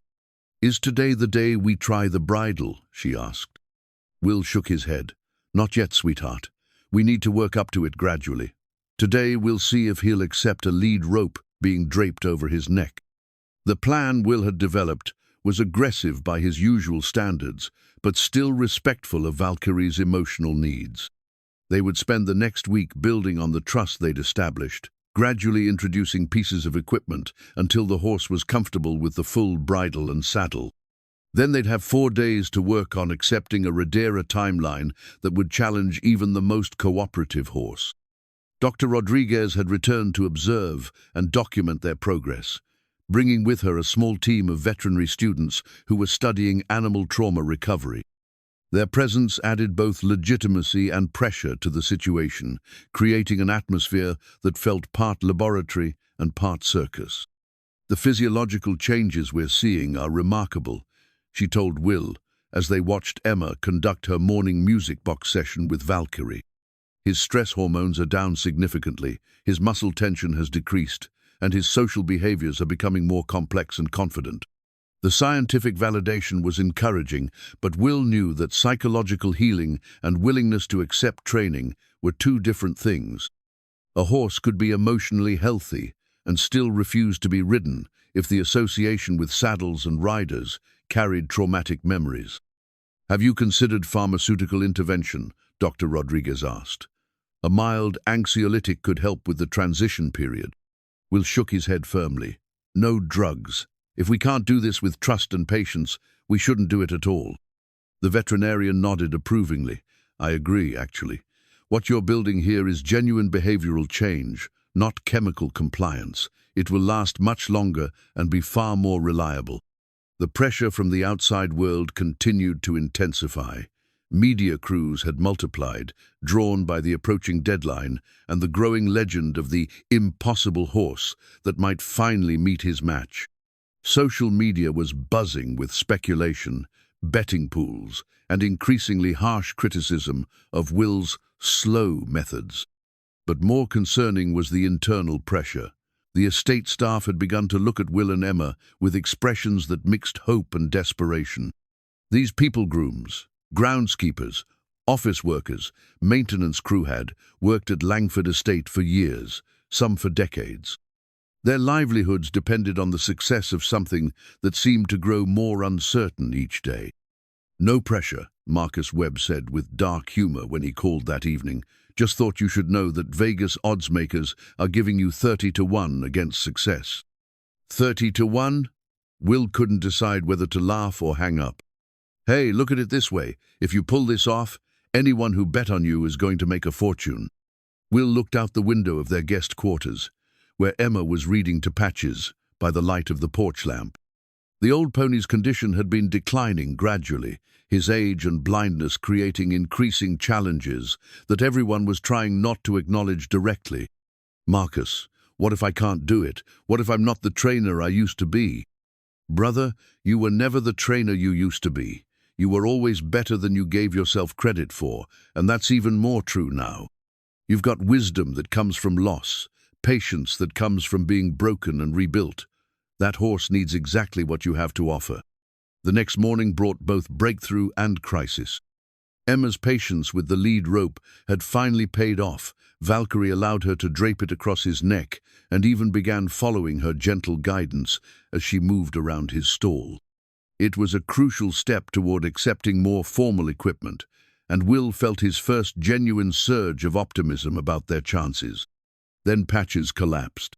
The old pony had been moving slowly all week, his steps more tentative, his appetite diminished.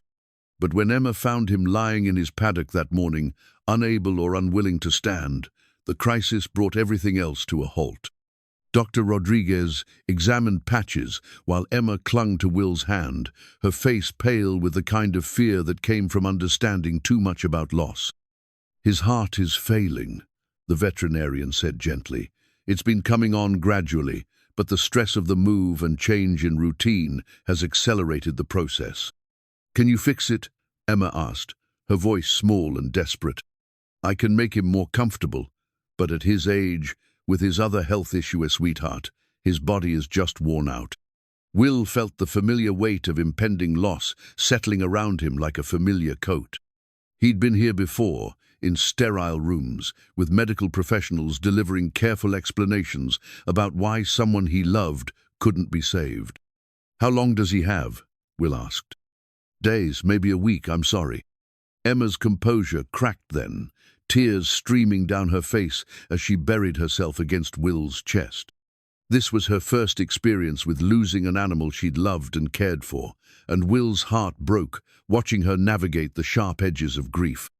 But when she finally looked up, her eyes held a determination that reminded him powerfully of Sarah. We have to help Valkyrie before Patches dies, she said firmly. Patches would want us to finish what we started. The wisdom of a 10-year-old child, cutting through adult complications to focus on what mattered most. Will hugged her tighter, amazed once again by the strength that lived inside this small person who'd already survived more loss than most adults. That afternoon, while Patches rested comfortably in a specially prepared stall with pain medication and extra bedding, Emma insisted on continuing their work with Valkyrie. The stallion seemed to sense something was wrong. He was more attentive than usual, more gentle in his interactions, as if understanding that his small friend needed extra care. The lead rope session went better than anyone had hoped. Not only did Valkyrie accept the rope across his neck and shoulders, but he began responding to gentle pressure, turning and stopping based on Emma's subtle guidance. It was the first time he'd shown genuine willingness to be directed by a human since his owner's death. That's training, Celeste said quietly, watching from outside the stall. Real, actual horse training. Will nodded, feeling a mixture of pride and anxiety. They were making progress, but the timeline was still brutal. 9 days to go from accepting a lead rope to being fully rideable by someone Valkyrie had never carried before. That evening, the estate staff gathered in the main barn for an impromptu meeting that felt more like a family conference than an employer briefing. Word had spread about Patch's condition and the accelerated timeline they were facing, and people wanted to help however they could. We know this is hard, said Maria Santos, the head groom who'd worked for Celeste's father for 15 years. But we want you to know that we're all rooting for you. Whatever you need, extra hands, different schedules, someone to watch, Emma just asked. The offer of community support moved Will more than he'd expected. These people barely knew him, had no reason to trust his methods or believe in his chances of success. but they were willing to adjust their lives to help him attempt something that everyone knew was nearly impossible. "There is something," Emma said unexpectedly, speaking up from her position beside Patch's stall. "Valkyrie gets sad when he can't see other horses. Could some of the gentle ones stay in the barn at night? I think it would help him feel less alone." Maria smiled, the first genuine smile Will had seen from any of the staff since the timeline crisis began. "I think we can arrange that." Over the next 3 days, a remarkable transformation took place in the stable complex. Following Emma's suggestion, several of the calmest, most social horses were relocated to stalls near Valkyrie, creating a supportive community that seemed to accelerate his emotional recovery. The stallion began exhibiting behaviors that none of them had seen before: playful interactions with neighbors, curiosity about activity in other parts of the barn, and most importantly, a growing comfort with having humans move freely around his space. The bridal introduction went smoother than anyone had dared hope. Will had spent hours sitting beside Valkyrie's stall with the silver bridle in his lap, letting the horse investigate the leather and metal at his own pace. When the moment finally came to slip it over the stallion's head, Valkyrie accepted it with the kind of quiet dignity that suggested he remembered what it meant to be a partnership rather than a battle. 6 days, Celeste said that evening, her voice carrying a mixture of amazement and terror. 6 days until the insurance evaluation. Will nodded, watching Emma brush Valkyrie's mane while wearing the silver bridle for the first time. The horse looked magnificent, proud and calm, every inch the champion his genetics suggested he could be.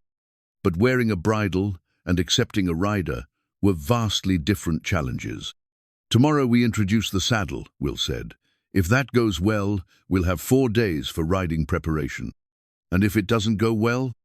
Will looked at Patches, who was resting nearby but still alert and interested in everything happening around him. The old pony's condition was stable but fragile. He might have days or weeks, but probably not months. "If it doesn't go well, we'll figure out plan B." But as he watched Emma whisper secrets to Valkyrie while the stallion stood perfectly still in his beautiful bridle, Will felt something he'd almost forgotten existed. The quiet confidence that came from knowing you were doing exactly the right thing at exactly the right time, regardless of what anyone else thought was possible. 6 days to complete a miracle. But looking at his daughter and the horse who'd learned to trust her, Will began to think that miracles might be more common than people realized. They just required more patience, love, and community support than most people were willing to invest. The countdown to the ultimate test had begun. The morning of the insurance evaluation dawned crisp and clear, the kind of Colorado day that made everything seem possible despite the impossible odds they faced. Will found himself awake before sunrise, unable to sleep through the anxiety that had been building for days like pressure behind a dam. Emma was already in the stable when he arrived, sitting beside both Valkyrie and Patches with her mother's music box, playing softly in the space between their stalls. The old pony had rallied slightly over the past few days, as if determined to witness whatever was about to unfold. Valkyrie stood wearing his silver bridle, with the kind of quiet dignity that suggested he understood something important was happening. "He's ready, Daddy," Emma said without looking up from the journal she was reading aloud. "He told me in a dream last night that he wants to make his first dad proud by being brave today." Will's throat tightened at his daughter's words. Over the past weeks, Emma had developed such an intuitive connection with the stallion that her observations often proved more accurate than those of professional trainers. If she believed Valkyrie was ready, that carried more weight than any expert assessment. The insurance representatives arrived at 9 sharp, 3 serious-looking individuals with clipboards, cameras, and the kind of professional skepticism that came from evaluating dubious claims for a living. They were joined by Dr. Rodriguez, whose scientific documentation would provide crucial credibility for whatever they accomplished or failed to accomplish. Celeste greeted them with the polished composure she'd perfected over years of managing difficult business situations. But Will could see the tension in her shoulders, the slight tremor in her hands that she kept clasped behind her back. "Gentlemen, Dr. Patterson," she said, nodding to each in turn. "Thank you for making the trip. I believe you'll find today's demonstration quite remarkable." The lead evaluator, a thin man named Morrison, who looked like he'd spent his career disappointing people, consulted his paperwork with the kind of thoroughness that suggested he was looking for reasons to deny the claim. "Miss Langford, our records indicate that Valkyrie has been deemed untrainable by 30 previous professionals. I trust you understand the burden of proof required to overturn that assessment." "I understand perfectly," Celeste replied. "Which is why I'm confident you'll be impressed by what Mr. Carter and his daughter have accomplished." Morrison's eyebrows rose slightly at the mention of Emma's involvement. "A child has been participating in the training of a dangerous animal. My daughter has been instrumental in Valkyrie's recovery," Will said, stepping forward with the kind of calm authority he'd learned to project even when his stomach was churning with nerves. "She has natural gifts that complement professional training techniques." The evaluators exchanged glances that suggested they found the involvement of a 10-year-old girl more concerning than reassuring. Will could see their skepticism deepening, and he realized that Emma's role in Valkyrie's transformation might work against them in this formal setting. Media crews had gathered outside the stable complex, their cameras trained on the building where the evaluation would take place. The betting pools Marcus had mentioned now favored failure by odds that had grown even more ridiculous as word spread about the unconventional training methods being used. "Shall we begin?" Morrison asked, his tone suggesting he expected the demonstration to be brief and disappointing. Will nodded, leading the group toward Valkyrie's stall. The stallion stood alert but calm, his ears forward with interest rather than anxiety. The transformation from the defensive, traumatized animal they'd met 6 weeks ago was so complete that Will sometimes had to remind himself how far they'd all come. Emma had positioned herself beside Patch's stall, where the old pony could see everything that was about to unfold. She'd pinned Will's first rodeo championship Rabona, faded blue rosette from his teenage years to Valkyrie's stall door for luck, a gesture that had moved him more than he'd expected. The ribbon represented everything Will had been before the accident, before the lawsuit, before his confidence had been shattered by loss and blame. Seeing it there, offered freely by his daughter as a symbol of faith in his abilities, felt like receiving a piece of his former self back. "First, we'll demonstrate Valkyrie's acceptance of basic handling," Will announced, opening the stall door with the kind of casual confidence that would have been impossible just weeks ago. Valkyrie stepped forward willingly, his head lowered in relaxation rather than submission.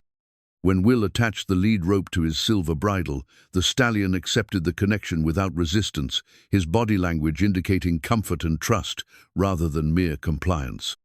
The evaluators made notes as Will led Valkyrie around the stable area, demonstrating the horse's responsiveness to subtle cues and his calm acceptance of human guidance. These were basic requirements, the foundation that every rideable horse needed to possess, but Will could see that the evaluators were already impressed by the stallion's demeanor. "Remarkable transformation," Dr. Rodriguez murmured, speaking as much to her camera as to the observers. "The behavioral indicators suggest complete psychological recovery from previous trauma." Morrison consulted his notes, his expression beginning to shift from skepticism to cautious interest. The documentation indicates that previous trainers were unable to achieve even basic handling cooperation. "How long did it take to reach this level of trust?" "About 4 weeks," Will replied, guiding Valkyrie through a series of directional changes that demonstrated both the horse's attentiveness and his willingness to follow human guidance. 4 weeks to accomplish what 30 other trainers couldn't achieve in months, the second evaluator observed. "That's either remarkable skill or remarkable luck." Emma spoke up from her position beside Patches, her young voice carrying across the stable with the kind of clarity that made adults pause and listen. "It wasn't luck. Daddy and Mom always said that horses just want to feel safe and loved. When you give them that, they want to cooperate, because cooperation feels better than fighting."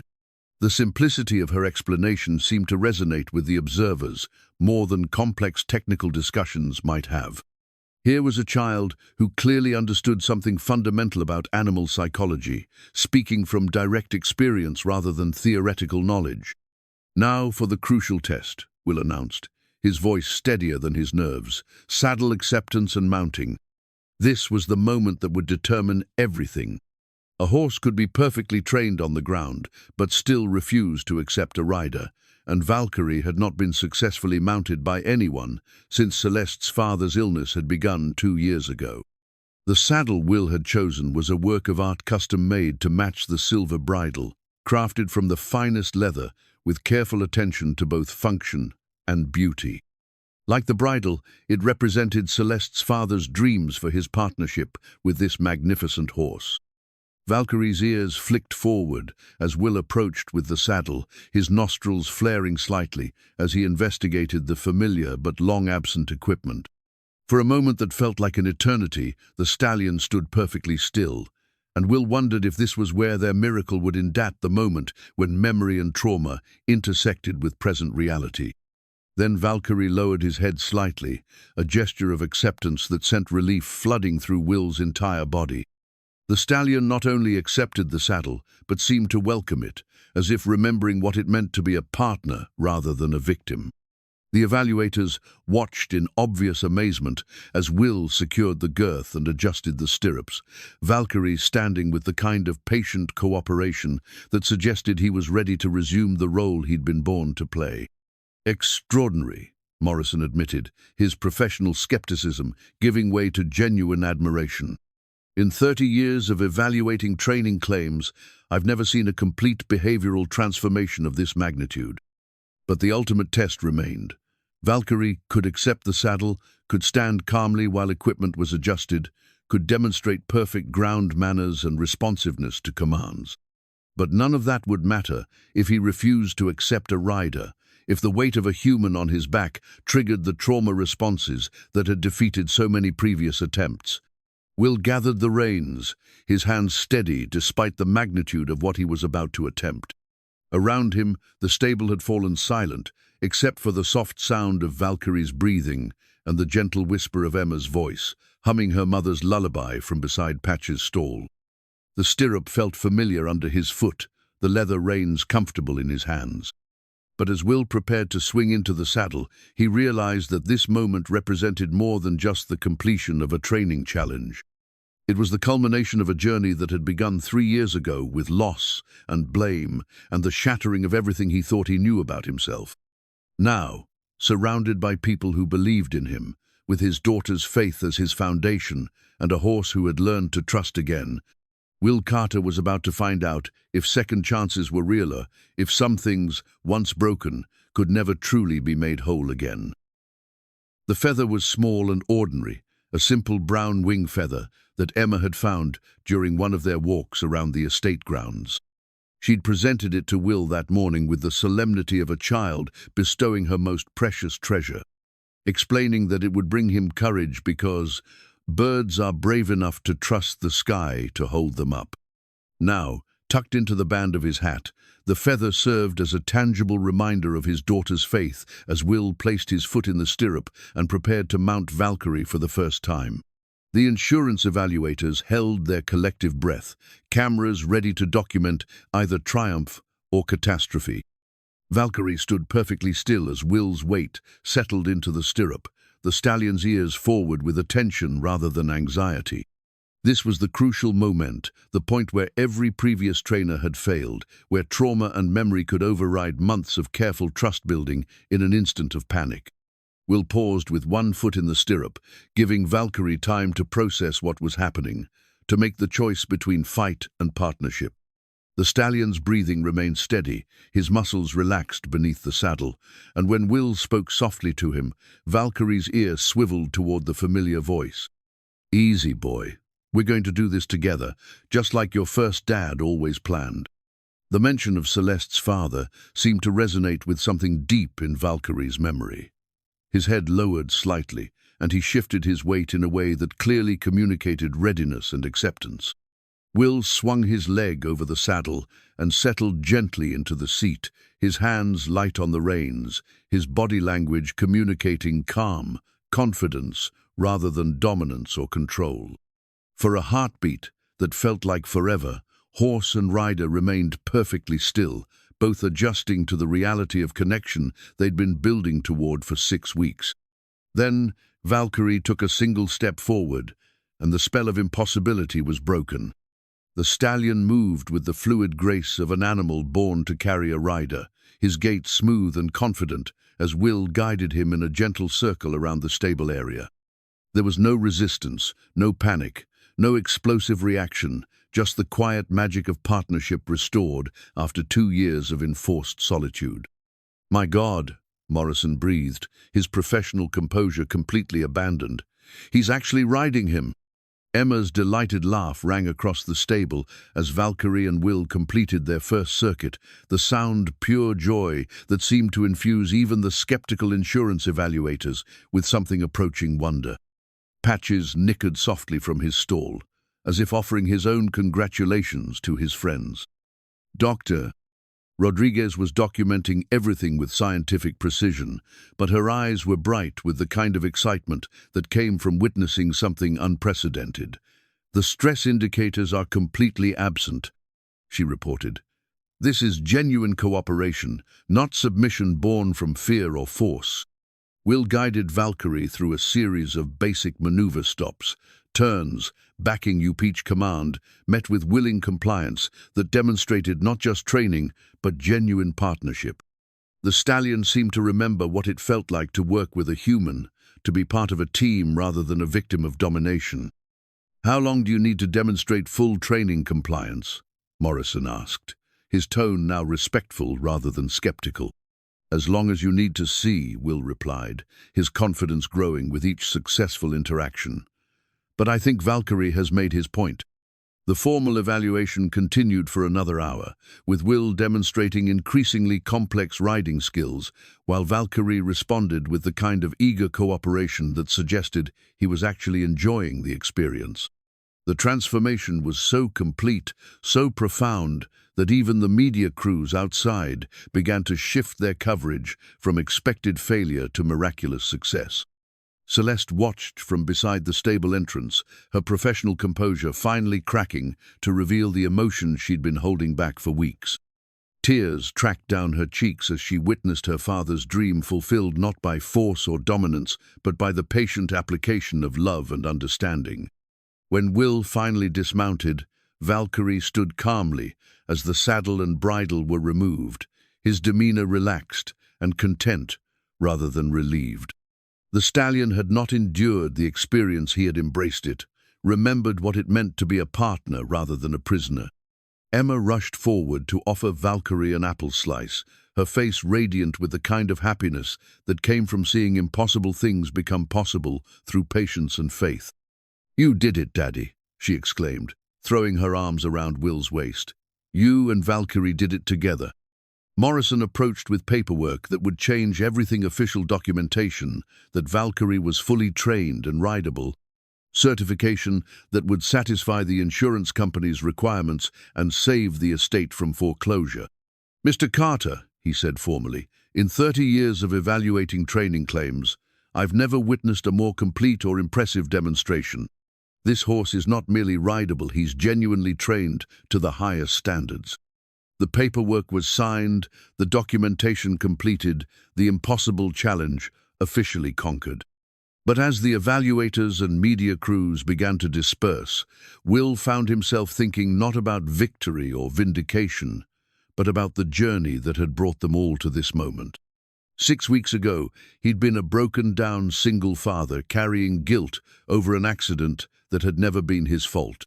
Emma had been a wise but wounded child, trying to hold their small family together while grieving her mother's loss. Celeste had been a desperate woman, facing the collapse of everything her father had built. And Valkyrie had been a magnificent but traumatized animal, locked in his own prison of fear and mistrust.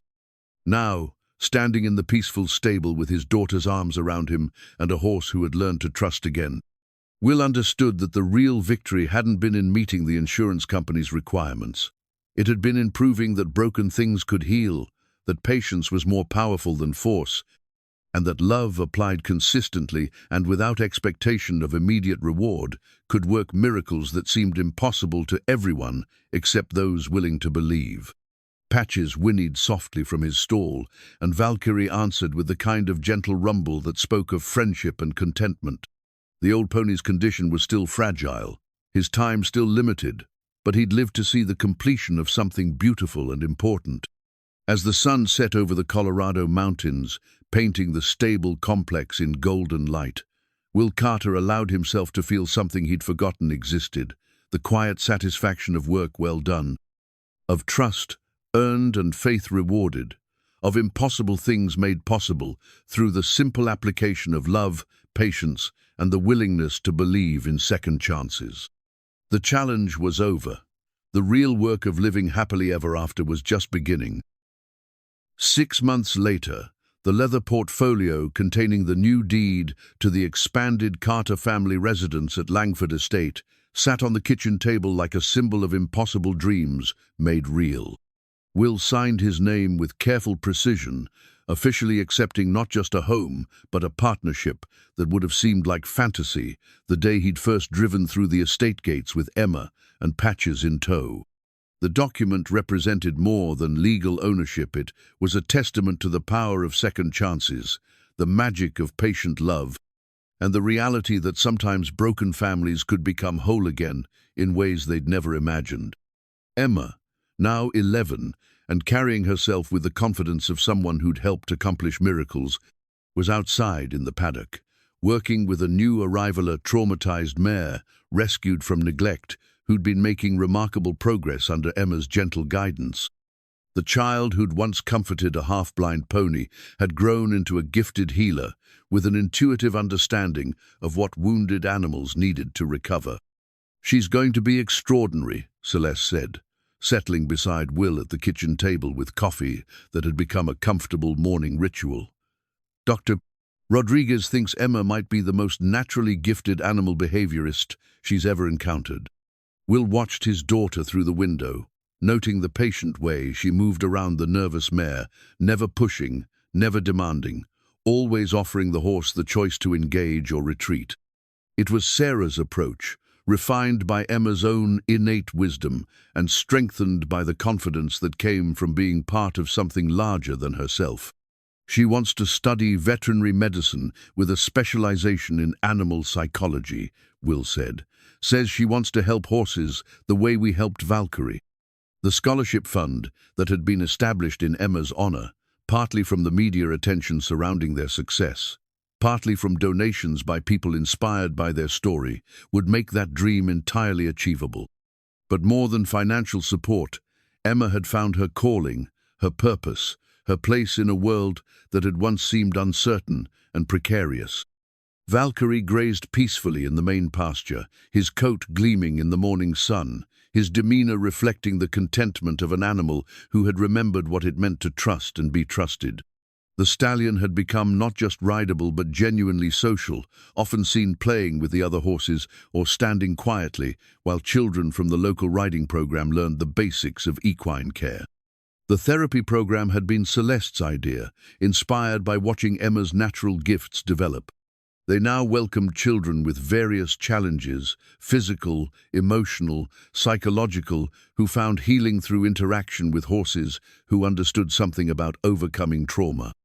Valkyrie had become the program's star, his gentle patience with young riders creating transformation that amazed the professional therapists who documented the work.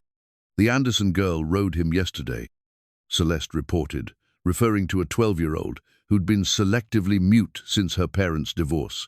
"She actually spoke to him during their session." Her therapist cried. These were the victories that mattered most, now not the media attention or professional recognition, but the quiet moments when healing happened and lives were changed through the simple application of patience, love, and the understanding that every being deserved a chance to recover from their wounds. Patches had passed away peacefully in his sleep 2 months ago, surrounded by the friends who'd made his final year comfortable and meaningful. Emma had grieved openly, but without the devastating loss that might have accompanied such a death earlier in her life. She'd learned that love didn't end with death, that the lessons taught by those we care about continue to guide us long after they're gone. The old pony was buried under an oak tree on the hillside overlooking the estate, his grave marked with a simple stone that read, "Patches, Teacher of Faith." Beside it, a smaller stone would eventually hold similar tribute to Sarah, whose training journal had become the foundation for the therapy program's methodology, and whose gentle wisdom continued to influence every horse they worked with. Will's professional reputation had been not just restored, but elevated to something approaching legend. Training requests came from around the world. Documentaries had been made about their methods, and veterinary schools now taught courses based on the Langford approach to equine trauma recovery. But the most satisfying recognition came from other trainers who'd begun incorporating patience, music therapy, and emotional healing into their own work with difficult horses. The financial pressures that had once threatened to destroy everything had transformed into prosperity that supported not just the immediate family but the entire community that had rallied around their success. The estate employed twice as many people as before, the therapy program brought visitors from across the region, and the boarding operation had a waiting list of clients who wanted their horses cared for by people who understood that animals were individuals deserving of respect rather than merely expensive equipment to be managed. Marcus Webb had visited the previous week, marveling at the transformation in his old friend's life and circumstances. "You remember what you told me the night before you left for this place?" he'd asked. "You said you didn't know if you were still capable of miracles." Will had indeed remembered the conversation, the desperate uncertainty that had driven him to accept an impossible challenge with nothing but hope and Emma's faith to sustain him. "Turns out," Marcus had continued, "you were right to wonder. You weren't capable of the same miracles you used to do. You were capable of much bigger ones." The wedding had been small, informal, held in the stable where their love had grown alongside their work with Valkyrie. Emma had served as maid of honor, her face radiant with the joy of seeing her father find happiness again. Celeste had worn her mother's dress, altered to accommodate a bouquet that included wildflowers Emma had picked from Patch's gravesite.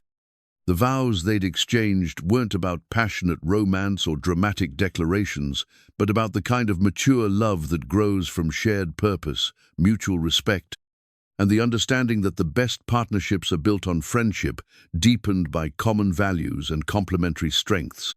Now, sitting in their comfortable kitchen, while Emma worked her quiet magic with another wounded animal, Will felt the deep satisfaction that came from knowing he was exactly where he belonged, doing exactly what he was meant to do, surrounded by the people and animals who mattered most. The insurance policy that had once threatened to destroy everything now sat framed on Celeste's office wall, not as a trophy, but as a reminder of how close they'd come to losing everything and how much they'd gained by choosing faith over fear, patience over pressure, love over convenience. Emma's laughter drifted through the open window as the nervous mare finally accepted a gentle touch, another small miracle in a life that had become a series of quiet victories. The sound reminded Will of Sarah's laughter, but without the sharp pain that such memories had once carried.